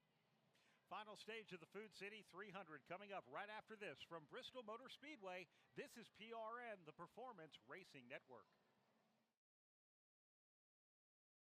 It's New Hampshire. Start your engine! Green flag is in the air, and Chase Elliott gets a quick jump on the outside. 2 cars together. Chase Elliott is involved. He spins. He tangled with the car of Joey Logano. In near darkness on a damp racetrack, Christopher Bell is going to win the USA Today 301. It's the NASCAR Cup Series 301 from New Hampshire Motor Speedway, Sunday, September 21st at 1 o'clock Eastern on PRN. Walk and Mess is so uplifting. You see how the community rallies around us, saying we're going to fight this thing with you, no matter how long it takes or what it takes. I love the energy at Walk MS. It is community, it is family. I can ride that high for the rest of the year. A cure is on the line for me. A cure is on the line for all of us.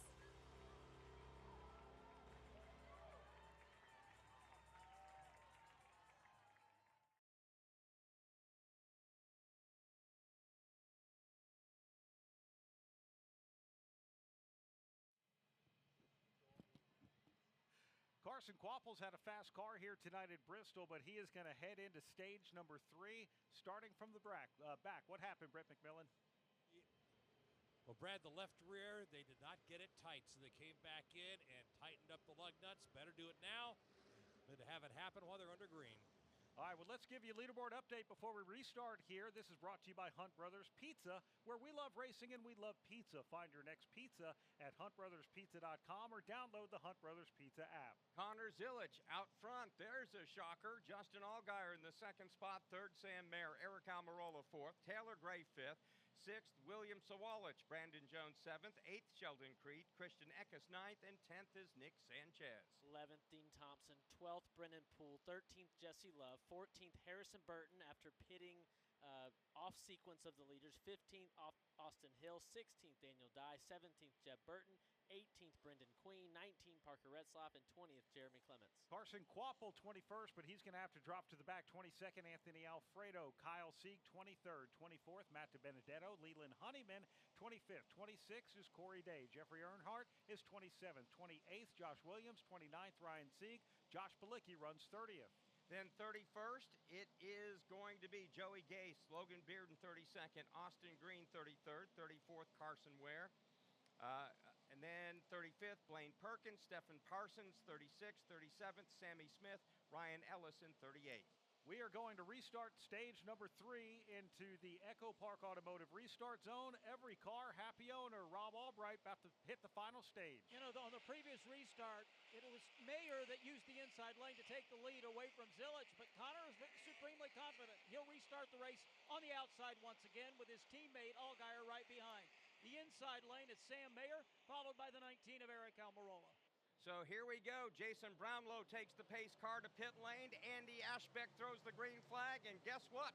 Connor Zilich is gone. He gets in front of Mayer and quickly dives to the bottom of the racetrack. Right behind him, also sailing around Mayer, is Justin Allgaier. Justin Allgaier now running in the second spot. He has to back it up going into turn number 3. That allows Sam Mayer to drive to the inside of Allgaier. Allgaier's car slid up the racetrack in turn number 4, opened the inside lane. Again, he doesn't get cleanly off turn 2, so he'll race door-to-door into 3. Erica Almirola got out of shape, nearly got into teammate Taylor Gray. Gray takes over 4th, Almirola 5th. 6th is Brandon Jones, then 2 cars fighting for the next spot. Sheldon Creed inside, so Walich on the top. Connor Zilich gone already, 8-car length lead. Couple of Joe Gibbs Racing's running in cars running in 4th and 5th. You've got Taylor Gray now putting pressure on Justin Allgaier, then Eric Almirola behind Gray. And those 4 JGR cars started nose to tail on the initial restart. A couple of them have dropped back just a bit, but they're running strongly. Connor Zilich is leaving Sam Mayer, who took over the second spot from Justin Allgaier. They're stacked up behind Allgaier, but Zilich is pulling away. What, guys, is familiar about this? Connor Zilich nearing the end of the race. Well, not really nearing the end, but he's color gone as he races away. Right now gets to make clean laps. We got some hard racing, though, happening just outside of the top 5. Sheldon Creed wanted to take away a spot from Almirola. Creed goes to the bottom, gets a bumper to the rear tail of the machine of Almirola. Now he'll move alongside Taylor Gray, and they'll race for position. And looking a little bit farther back, Brennan Poole is back there battling, it looks like, with Dean Thompson. Harrison Burton, Jesse Love have joined that fight as well, and it's a battle for the 11th. Dean Thompson came on pit road 6th. He exited 12th. He's trying to battle his way back up through. Right ahead of him, Brennan Poole having a good evening. Sheldon Creed has moved into the top 5. Behind him, though, you got Taylor Gray losing some spots. He's got a challenge from teammate Brandon Jones. Taylor goes to the top. Brandon really hooked up on the bottom of the racetrack. He'll take that position. And where did Sheldon Creed come from? So here we are working their way across the line. 108 laps to go still in this race. Connor Zilich, your leader. He's leading by about 6 car lengths, 8 car lengths now over Sam Mayer. A similar margin back to Justin Allgaier, and then 4 more car lengths back to 4th running Almirola. Brandon Jones, the man on the move. He's running in 6th. He's got a large gap before he catches Sheldon Creed, but he carries a lot of momentum off the top of 4. Brandon Jones got a win earlier this season, made his way into the playoffs. He's been kind of quietly just riding most of this race, now beginning to make some ground. Watching Harrison Burton work the high side. He's running 12th. Jesse Love on the bottom, 13th. They're trying to reel in Brendan Poole, Christian Eckes, and Nick Sanchez. Harrison Burton got stage points, stage 1, cost him an opportunity to do that again in stage 2. Now he's got a battle to make his way through traffic. Christian Eckes trying to work his way up through the field. He's running in 10th. Nick Sanchez is in 9th. Eckes on the bottom.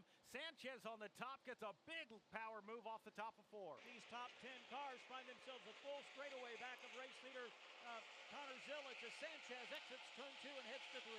You know, Christian Eckes, Ross Chastain, this is just his 27th career Xfinity Series start, but he's starting to figure it out. He's had 5 top 10s the last 7 races, and it seems to me, not only is he figuring it out, but College Racing getting more competitive as well. Yeah, and they signed up to do this together for a long time with Christian Eckes. So running in the top 10 here, up amongst right in the playoff driver and in trouble on the front stretch. Corey Day is out of shape. Will he save it? He slides up the racetrack in turn 1. Everybody rides around the outside, and that could have been. And then he gets almost turned down the back straightaway by Jeffrey Earnhardt and makes another miraculous save.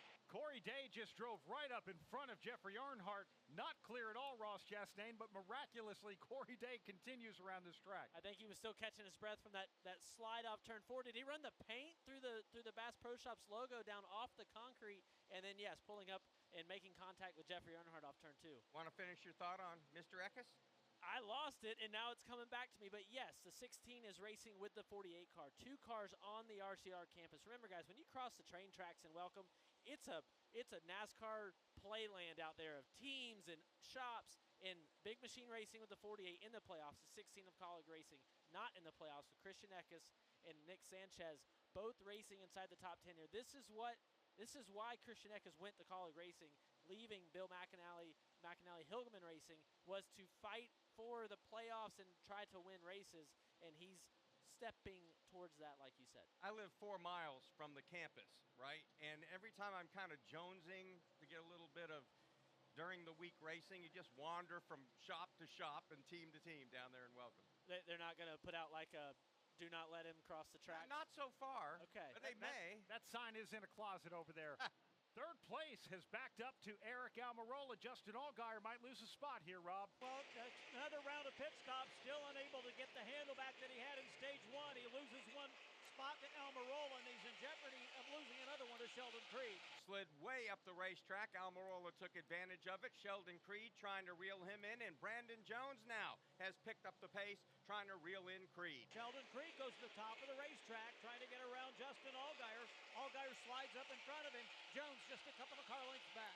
Connor Zilic enjoys a 1.3-second lead over Sam Mayer. Then it's Eric Almirola, Justin Allgaier, Sheldon Creed, your top 5, as we pause 10 seconds for station identification. This is PRN, the Performance Racing Network.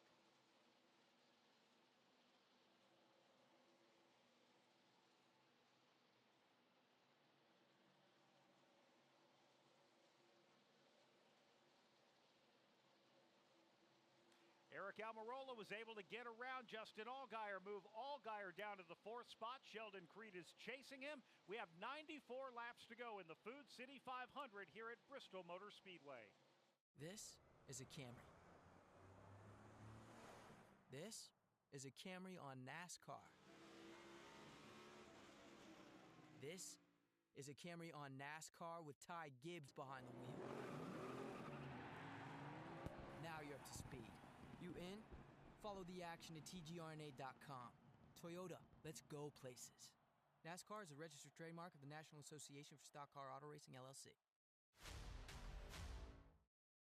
Make your plans now to stay at the South Point Hotel Casino and Spa when NASCAR returns to Las Vegas. They have great race ticket and room packages for you to choose from.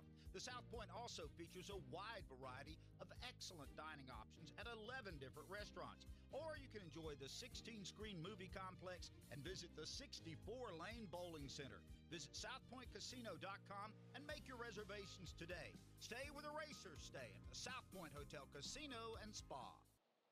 Under caution now for the 5th time, Mark, and Daniel Dye is a lucky man. He slid up to the racetrack, almost hit the wall. He missed it. Then he slid down the racetrack, and then he's looking, uh-oh, here come some cars. And they somehow missed Daniel Dye, so he's rolling down pit road with 4 fenders and 4 tires, and he's a lucky man.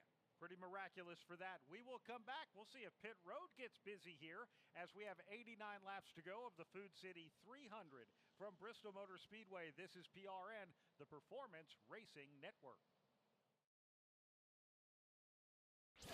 Get your NASCAR fix with PRN's Garage Pass. It's hard to just turn it around in 1 week, but I wouldn't be shocked if we did. I don't think the results have been what we have hoped for or expected, but I think the potential in the cars and the speed has been pretty good. You know, it's a big deal already, so that's a big positive for us. So I think now it's just about working together and getting better. I think the Penske cars are still elite when it comes to plate racing. Hi, I'm Mark Garrow, tracking the latest racing news every weekday. We all play a role in keeping our community safe.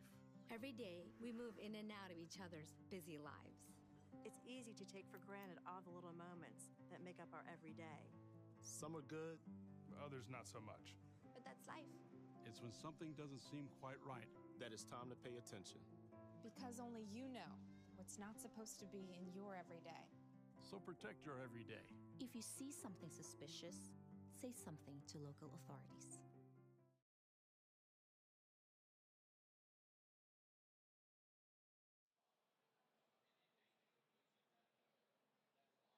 We're under the 5th yellow flag in the Food City 300 with 88, soon to be 87 laps to go in this event tonight. We've had 5 leaders, 6 lead changes.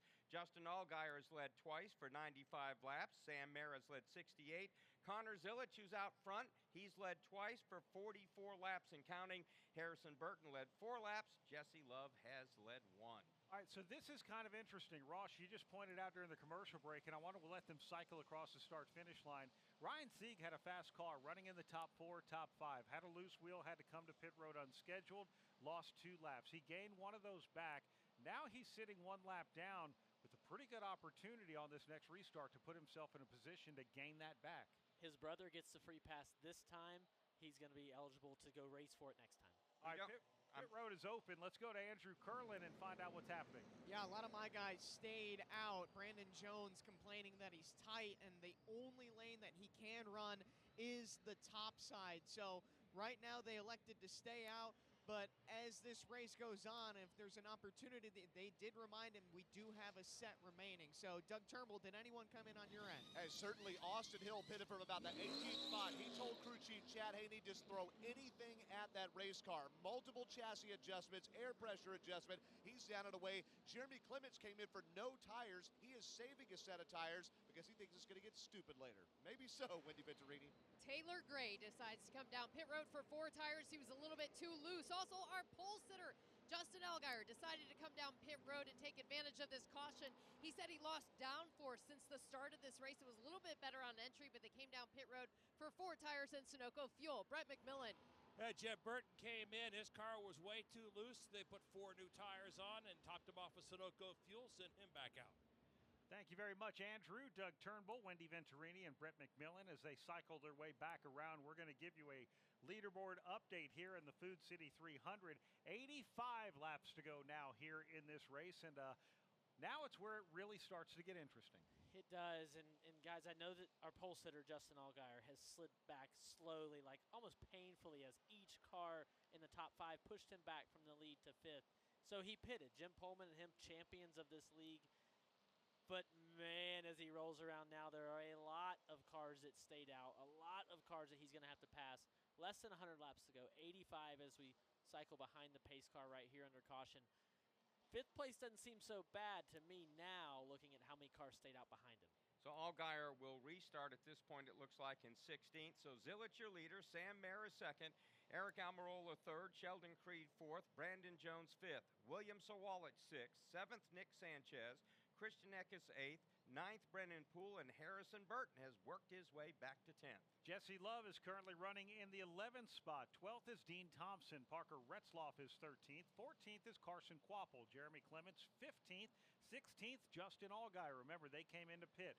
Taylor Gray also on pit road. He is 17th. 18th is Austin Hill. 19th, Jeb Burton. Making his Xfinity debut, Brendan Butterbean Queen is 20th. So Anthony Alfredo is 21st, 22nd Kyle Sieg, and then the first car 1 lap down is Corey Day. Right behind him, also -1, Ryan Sieg.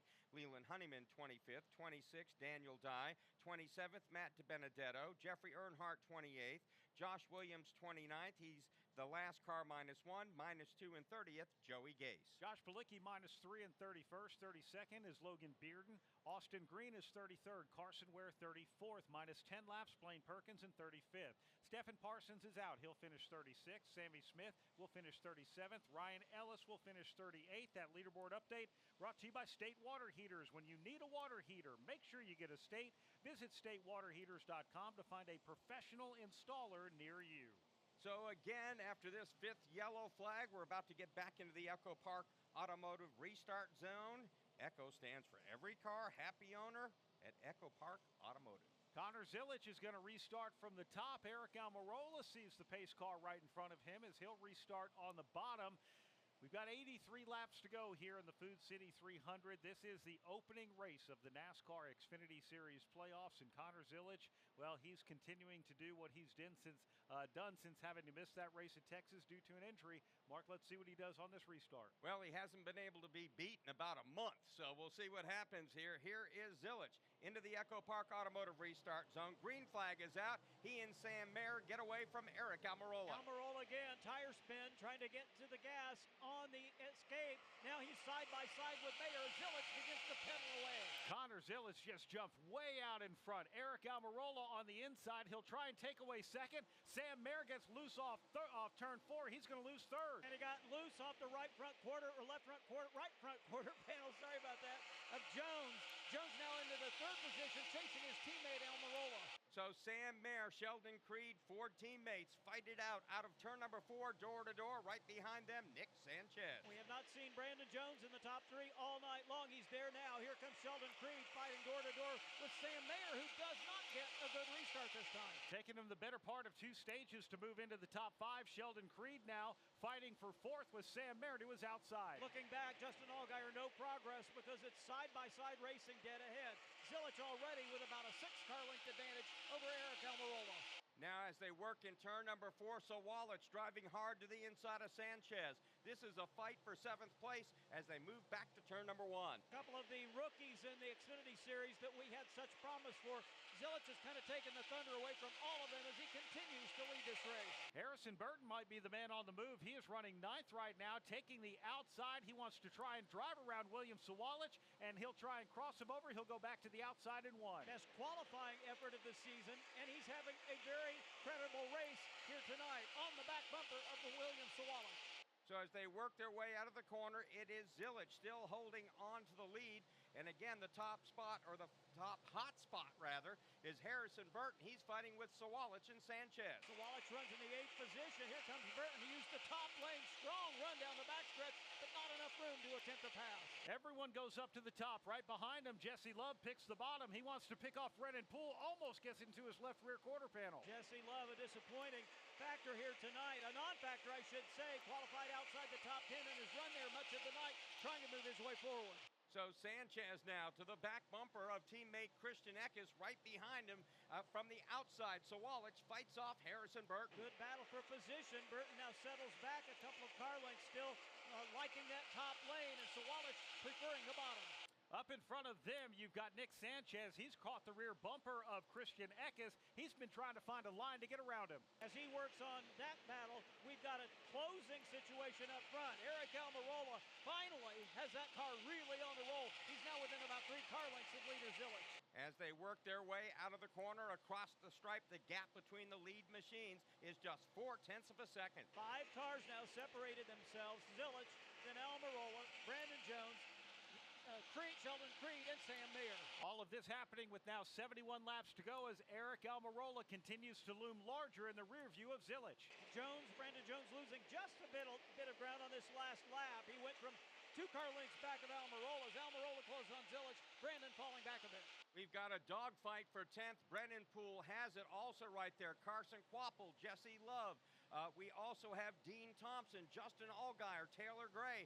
Some good, strong cars fighting it out for that 10th spot. Allgaier clinging to the bottom lane. Looks like he may pick up a position as he gets to the inside of Dean Thompson. Now they're side by side in 3. Justin Allgaier on fresher tires. He'll pick the bottom of the racetrack. Gets around Dean Thompson. Can't quite get around Jesse Love. Dean Thompson now with some power from the top. You just don't get the exit off corner 4 running the bottom. The momentum is on the top side, but Allgaier is slowly but surely making some progress. He now gets underneath Thompson, tries to get underneath Jesse Love at the exit. Love on the outside, fights him off. Thompson now with a crossover to try to get back by Allgaier. Dean Thompson has been the rim rider all evening long. Let's see if he can make the bottom work. Not so well this time by. 67 laps to go. Again, Eric Almirola still closing in on Connor Zilic. It is 2 car lengths now, the separation between leader Zilic, 2nd place Almirola, another 5 back to Brandon Jones. So basically the top 5 cars have broken away from 6th place Christian Eckes. About 2 car length separation between those 5 cars, with Zilic again pulling the train. The best battle right now continues to be this fight between Nick Sanchez and Christian Eckes as they put yet another lap on the machine of Blaine Perkins. Christian Eckes able to use Blaine Perkins to gain a little bit of ground on Sanchez. Harrison Burton now drives to the inside of William Sawalich. They're nose to nose at the line. Look in your rear view mirror, Connor Zilic. Here comes Eric Almirola as he continues to close. Also now in the 3rd spot, Brandon Jones starting to creep towards the lead too. Brandon Jones has a best finish of a runner-up here at Bristol, been top 10 3 of the last 4 races. He's starting to catch fire at just the right time. Yeah, Brandon Jones, a driver who went back to Joe Gibbs Racing, put himself back in victory lane, has been very strong this year. And again, we're starting to see the teams, Mark, that are coming into this first playoffs race for the Xfinity Series with a lot of confidence. Brandon Jones, one of them. And he has drove a great race. Very patient in stage one. He was started way back, could have gotten trouble, and I think that's one of the big differences. DNFs have always been a problem for Brandon Jones. But coming into this race tonight, just won this season. He's got the experience for his age. He's been in this series so long that he's learned how to navigate the season and these races in particular. The top 5 guys have separated themselves from 6th place Christian Eckes. This is shaping up to be a heck of a race. Connor Zilisch is not pulling away from Eric Almirola. No, he is not. Let's go down to pit road and Andrew Curlin with an update on Brandon Jones. Yeah, just to add to this conversation, Brandon Jones told me before the race that qualifying was super important because it's difficult to pass. Well, he didn't qualify well, so as you guys documented, he's methodically worked his way up. Now he's in 3rd and within striking distance of the leader. He loves that top lane, and that seems to be where the preferred groove is.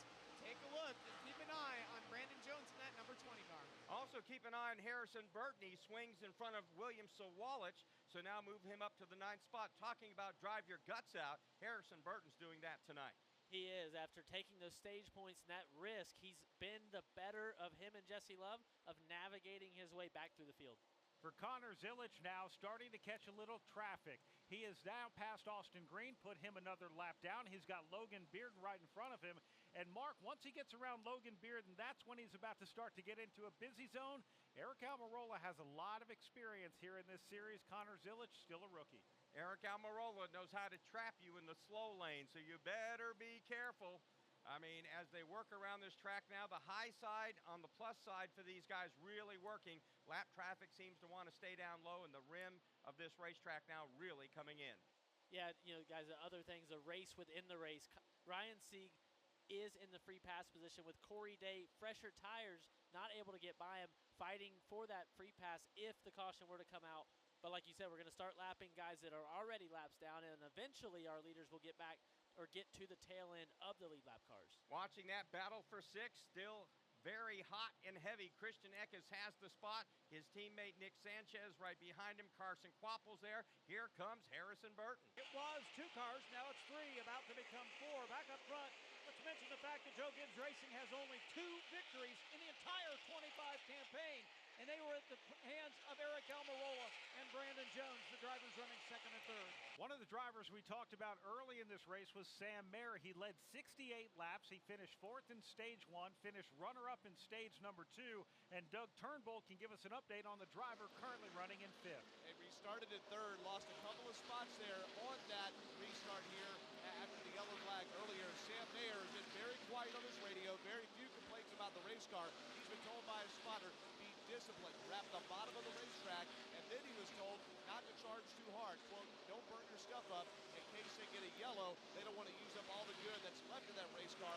Even though the track has cooled down and they've fallen off a bit, Sam Mayer, with all the stage points tonight, doing this race 3rd in points, 11 to the good, would have to walk away at least a little bit happy, though he's faded just a bit here at the end. We've got a real battle for the lead. Eric Almirola's caught the rear bumper of Connor Zilisch. And it's beginning to tighten up in front of them, so they're going to have to make decisions navigating some lap traffic very soon.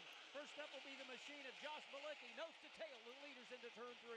7 slower cars up ahead of the lead to Zilisch across the stripe. Just 49 laps to go, trying to hold off Eric Almirola. Theoretically, the first couple of cars, multiple laps down, shouldn't provide a whole lot of opposition to this battle for the lead, but they could determine who eventually takes the race lead.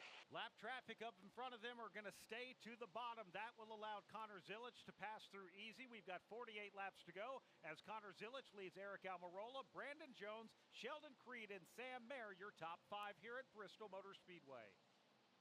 After a devastating storm that brings down trees and homes, so many families have nowhere to turn. That's why Samaritan's Purse responds immediately after hurricanes, tornadoes, floods, and fires all across the country. Our volunteer teams bring tools and compassion to homeowners who have lost not only possessions, but more importantly, hope. You can help. Join with Samaritan's Purse. Log on to SamaritansPurse.org. This is Kyle Petty for Echo Park Automotive. As you might imagine, I know a thing or two about cars, and I'm here to tell you about a whole new way to buy a car, truck, or SUV. Did you know that Echo Park Automotive has over 95,000 five-star reviews? On top of that, every car that Echo Park Automotive sells goes through a 190-point inspection to make sure that it looks and drives like new, so you leave happy. It's even in their name, Echo Park Automotive. Every car, happy owner. The official used car dealer of Speedway Motorsports. 44 laps to go here in the Food City 300. We'll come back and take you commercial-free to the checkered flag. This is PRN, the Performance Racing Network. Hi, this is Brett McMillan. The opinions fly fast and furious each week on the Pit Reporters. Every other major league sport has a playoff system, so I think the playoff system should stay. I do think there's maybe slight middle ground where there could be some changes that are made. I do remember seasons where this championship had been decided well before the last few races, so it just isn't quite the same vibe that we have now. Join us each week for the Pit Reporters. Hi, I'm Ryan Blaney, a third-generation race car driver, and I dedicate a lot of my time going fast. But when my grandpa was diagnosed with Alzheimer's, it was a very unexpected bump in the road for us. It's important to notice if older family members are acting differently or having trouble with routine tasks. Early detection of Alzheimer's can give your family time to explore support services and access available treatments. If you or your family are noticing changes, it could be Alzheimer's. Talk about seeing a doctor together. Visit alz.org/time to talk. A message from the Alzheimer's Association and the Ad Council.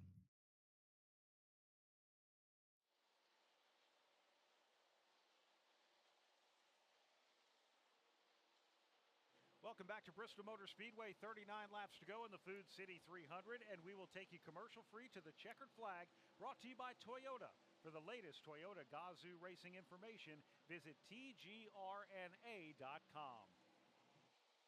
So at this point, we have 37 laps. Trouble in turns 1 and 2, getting a tap from behind. Around goes Carson Ware. He'll bring out a caution and squeezing to the top of the racetrack, the 6th-place car of Christian Eckes, along with Sanchez, Nick Sanchez. Sanchez didn't get slowed down, and there was barely room for the pair of them to get around on the top side of that machine of Ware. How he didn't get hit by anyone else is truly amazing, Ross. Christian Eckes made the decision of get any closer to Carson Ware or pin Nick Sanchez into the wall, and they did that. Curious to see how Nick Sanchez, one of our playoff drivers, looks, how his car looks as we get a better look at it. Wow. Now, this is going to be interesting as well. We saw Justin Allgaier come down pit road during the last caution. Right now, we sit here with 37 laps to go. Does anyone need more tires? Does anyone need more Sunoco fuel? We're going to find out what's going to happen. Strategy could become a big player in this race. Yeah, and I don't know. We'll check in with our pit reporters to see who has tires. I know that guys like the 88 of Connor Zilic definitely has a set of Goodyear Eagles left in the pits, but for the 7 car, the 54, I don't know, so we'll check with them whenever we get a chance. So most of these cars up front last pitted on lap 178 would make it 122 to get to the finish. Plenty of Sunoco fuel. Tires, the issue. Tires could be the issue. Justin Allgaier was able to race his way back up to 10th, and he restarted outside of the top 15. It wasn't like he was able to carve his way through the field quickly. Of course, the drivers he had to get around are all pretty strong race cars as well. So do you take the risk? Do you have to take the risk? I'm looking at Eric Almirola running in second. He was about to be in a perfect spot to maybe try and take over Connor Zilic because they were starting to get into the swarm of lap traffic. We still have 21 cars, and with the free pass, 22 on the lead lap. That'll play into the computation that these crew chiefs have to make right now. That's right. And talking about that free pass, the Sieg brothers had a bad lap about 5 laps before that caution. As the pits are open, guys, leaders are on pit road. All right, let's start with Andrew Curlin. Yeah, the Brandon Jones team, they were really debating up until pit road opened whether they wanted to pit. Brandon Jones will come down pit road. They did not want to see that caution. He's loose on exit, so they're going to make an adjustment. Harrison Burton is also in as well, Doug Turnbull. And Christian Eckes pits from the back of the top 10 there. They were debating and told him at the last second to come to pit road.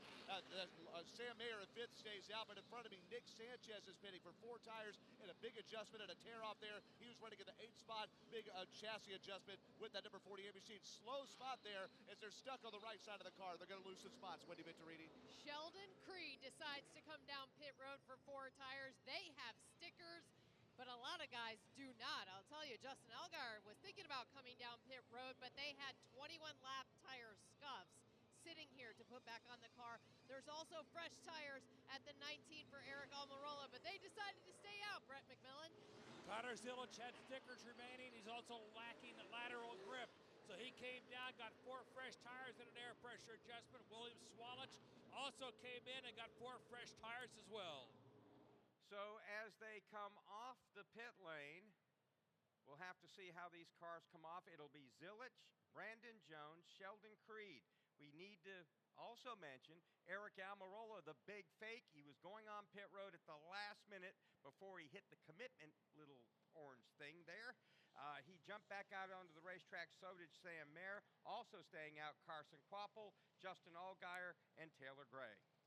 Ross, if you're Eric Almirola, if you're Sam Mayer, Carson Kvapil, was that enough cars coming down pit road, enough cars staying out to make a difference for Connor Zilic, who is likely going to have a pretty good spot on the restart? We'll find out when they cycle through and everyone comes back around pit road. Yeah, it looks like Connor's going to be inside of the top 10 for sure. So I don't know. And I think that's what makes this so exciting. We'll take the green with around 30 laps to go. Can Connor Zilic, who has done such a good job tonight, such a good job throughout this season, navigate through the top 10 at Bristol in the Xfinity Series for a playoff win? Well, you asked. You answer it, can he? Ross? I don't know, Rob. That's why we're going to watch. So when we restart this race, it'll be around lap 30. They just crossed the line, 32 to go, probably another lap or 2 or 3 before we get the green flag. Is that enough time for Eric Almirola, maybe Sam Mayer, to get out, kind of run and hide and hold on for dear life for the guys coming with the tires? If the 41 car turns on the restart as well as it did to avoid the commitment box, the way he turned that car right was amazing. Bottomed out, sparks flying, but he made that decision and probably going with the veteran of Eric Almirola. And they have a buffer, guys. They have a couple of cars, but Connor Zilic, Brandon Jones, Sheldon Creed, he's already driven through the field once tonight. Remember, he sped on pit road earlier, drove all the way back into the top 5, was the fastest Ford on track.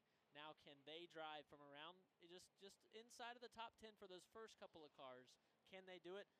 We can keep asking the question as we take one to go and we look at the choose. Eric Almirola and Sam Mayer on those older tires taking the outside, giving Carson Kvapil the inside, the first time he's seen the inside here tonight. And Justin Allgaier goes inside of row 2 beside Sam Mayer. So we have Taylor Gray is 5th, 6th is Jeb Burton, 8th is Austin Hill, Anthony Alfredo 8th before we get to the first car who pitted, Connor Zilic in 9th, 10th Brandon Jones, Creed 11th, 12th William Sawalich, the rest of the top 15, Christian Eckes, Harrison Burton, and Jesse Love. I think the big winner here is Austin Hill, who's going to restart 7th. I looked earlier, and the points as they run here in the final stage, at one point Austin Hill was like minus 25. Right now he sits at minus 3. The only thing we've said about Austin Hill all night, and he said it himself, how awful he is at Bristol. This might be a power play for them. The only time we talked about him was when we did a rundown. I mean, really hasn't done anything on the racetrack. They're in the Echo Park Automotive Restart Zone. 30 laps to go in the Food City 300. Almirola, the leader, gets a good start. He will take the pack to turn number 1. Almirola's car hicked up on the exit of turn number 4. It looked like Kvapil was going to lead, but however, Almirola leads. Kvapil second. Fight side by side for third between Allgaier and Mayer. Carson Kvapil running in second. Oh, and we see Sam Mayer get into his right rear quarter panel. They're able to continue. Justin Allgaier almost got collected, but they continue to race down the backstretch. Allgaier bumped a bit with Taylor Gray. It's crazy now up front. It is still all by himself. Eric Almirola leading this race. Connor Zilic tried to go down the middle of Jeb Burton and Taylor Gray. They slammed the door in his face. He's now on the bottom of the racetrack with Gray, has worked his way back to 7th. Well, we'll watch Connor Zilic. They are side by side directly in front of him. To the bottom of the racetrack, he puts a bumper to Taylor Gray. Going to the high side, he's at the bottom of 3 wide now in turn number 1. It's Connor Zilic. Trouble for one of our playoff contenders, Jesse Love in the 2-car flat tire. he gets to pit road off turn 4 as the leaders come by to put him the first lap down. Sheldon Creed gets into the inside of Connor Zilic. He kicks Zilic back. Now there's trouble on the front stretch. Jeb Burton makes contact with Taylor Gray. He crashes, takes 2 or 3 other cars into the wall as well, and we have now had our 7th yellow flag fly in the Food City 300. That was bound to happen. You had about 8 drivers looking for opportunity, and that opportunity was on the exact same spot of the racetrack, and they all tried to take it at once. Unfortunate for Taylor Gray. He was the one that actually started going sideways, and Harrison Burton was just kind of an innocent victim with him right in front of him. And I would say that all got jumbled up a bit when Sheldon Creed went into turn number 1. Connor Zilic was trying to tiptoe to the inside of a slower car. Creed went in there, body slammed him, took him 3 wide, and that jumbled up the pack and eventually, I believe, led to that yellow flag.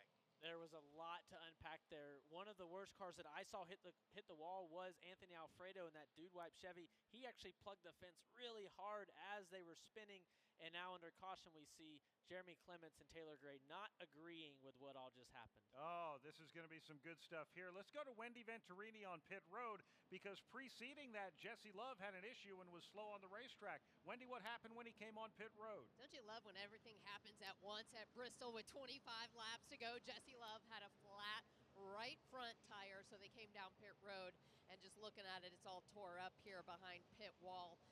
Also, Taylor Gray, just radio communication. That was a real ugly wreck that just happened there.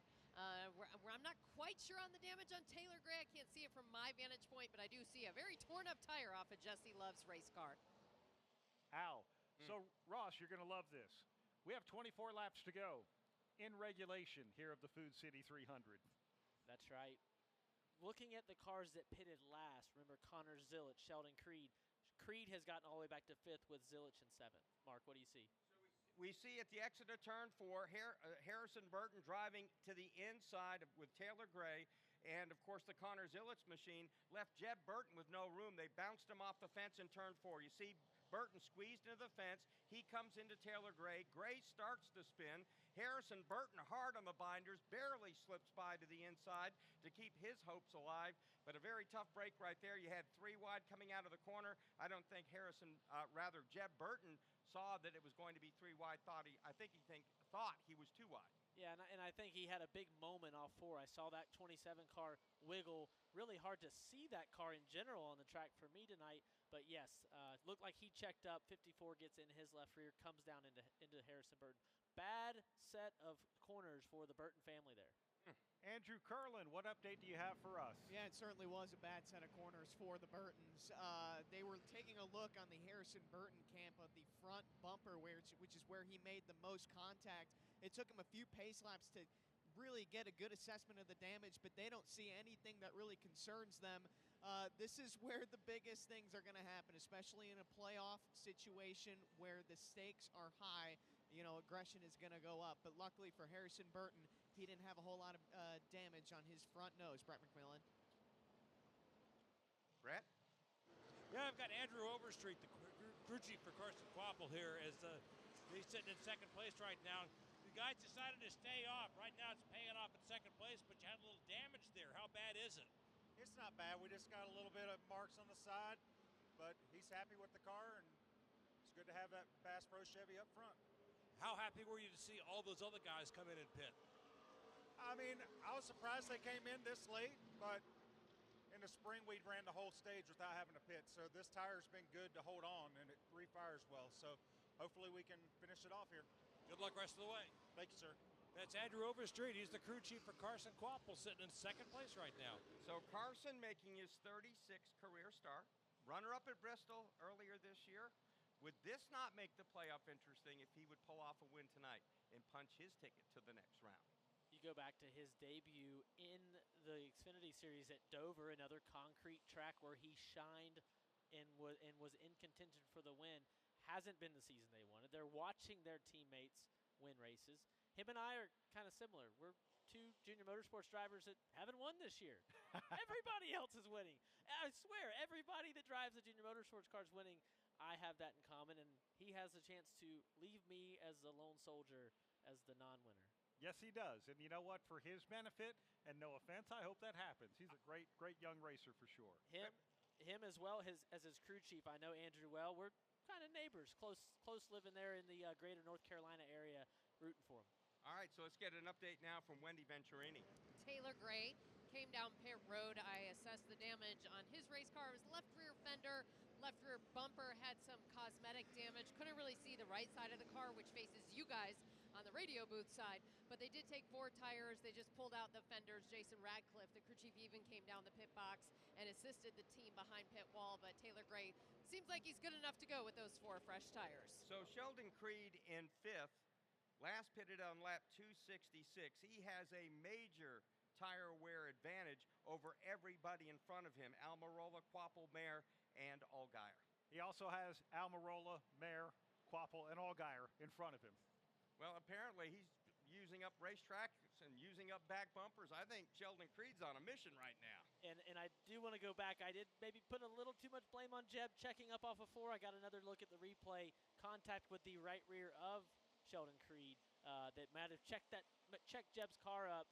But yes, I think that Sheldon is just really happy that we just got the one to go and we're coming back to green this time.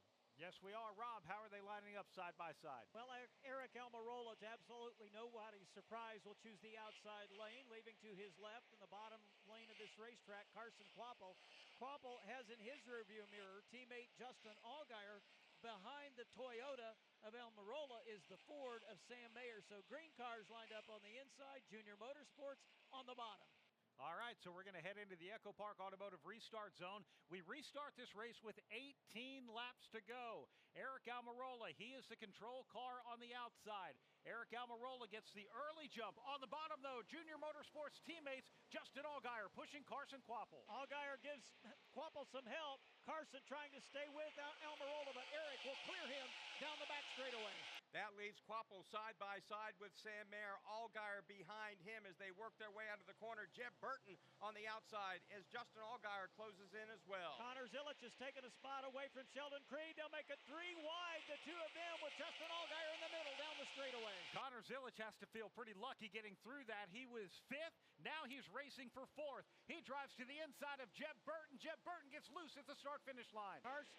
Connor Zilic restarted, this time outside row 4 in the 8th position. He gets a little bit loose off turn 2, battling with Sheldon Creed. 3 wide, Creed on the bottom, Zilic middle, Jeb Burton way up the racetrack. He loses major ground. Creed now gets in front of Zilic as they try to climb the banking in turn number 2. Just 15 laps, 7.5 miles for a big payday for somebody, and a big honor, a big sword here at Bristol Motor Speedway. Almirola, a car length ahead of Mayer. Sheldon Creed trying to do everything he can to stay in 4th, but up front we might have a battle for the lead with Mayer to the top, Almirola at the bottom. Eric Almirola working the bottom in 1 and 2. He'll go to the top down the back straightaway. Back to the middle groove and out all the way to the top, trying to disturb the air behind him for for Mayer. Mayer gets a good run on the inside, but can't take the top spot. 13 laps to go. Out of turn number 2, side by side, Almirola gets the momentum run on the top. All right, this time by it'll be 12 laps to go. Sam Mayer on the bottom. Eric Almirola, all the momentum on the top. Behind them, a big battle for 4th with Zilic and Creed. Carson Quapple managing to hang on to that 3rd position for the moment, but he opens the inside lane, trying to capitalize as Sheldon Creed. Eric Almirola still holding on in his tire track. Sam Mayer, they exit turn 4, flash across the stripe. 11 to go here in the Food City 300. Big time is going to run out for Connor Zilic. He restarted, jumped to the 4th position ahead of Creed. Sheldon now has bypassed him, trying to take the 3rd spot, and he'll do it. Sheldon Creed, the freshest tires here now. Carson Quapple does the crossover, drives to his inside as they go back to 1. Let's see if Creed can use that top lane exiting turn number 2 to his advantage and get the better momentum. Yes, he will. He's still running in the 3rd position, but losing ground to the race leaders. Eric Almirola, Sam Mayer able to gain a little bit of ground. They cross the line. 9 to go in this race. Almirola clinging to the top spot. Part-time racer, semi-retired Eric Almirola brings his girls to these races. They help polish that car before the race started. He's hanging on, trying to win one for them. 8 laps to go. Eric Almirola out in front. Sam Mayer runs in 2nd. The battle is for 4th between Junior Motorsports teammates. And in the 3rd position, Sheldon Creed slowly but surely narrowing the margin between himself and 2nd place Sam Mayer. Sheldon Creed ran the fastest lap the last half mile around Bristol Motor Speedway. 7 to go. Almirola holding off Mayer. Creed is coming on. Both Almirola and Mayer go to the top. So does Creed behind them. Falling back, the the 4th and 5th place teammates.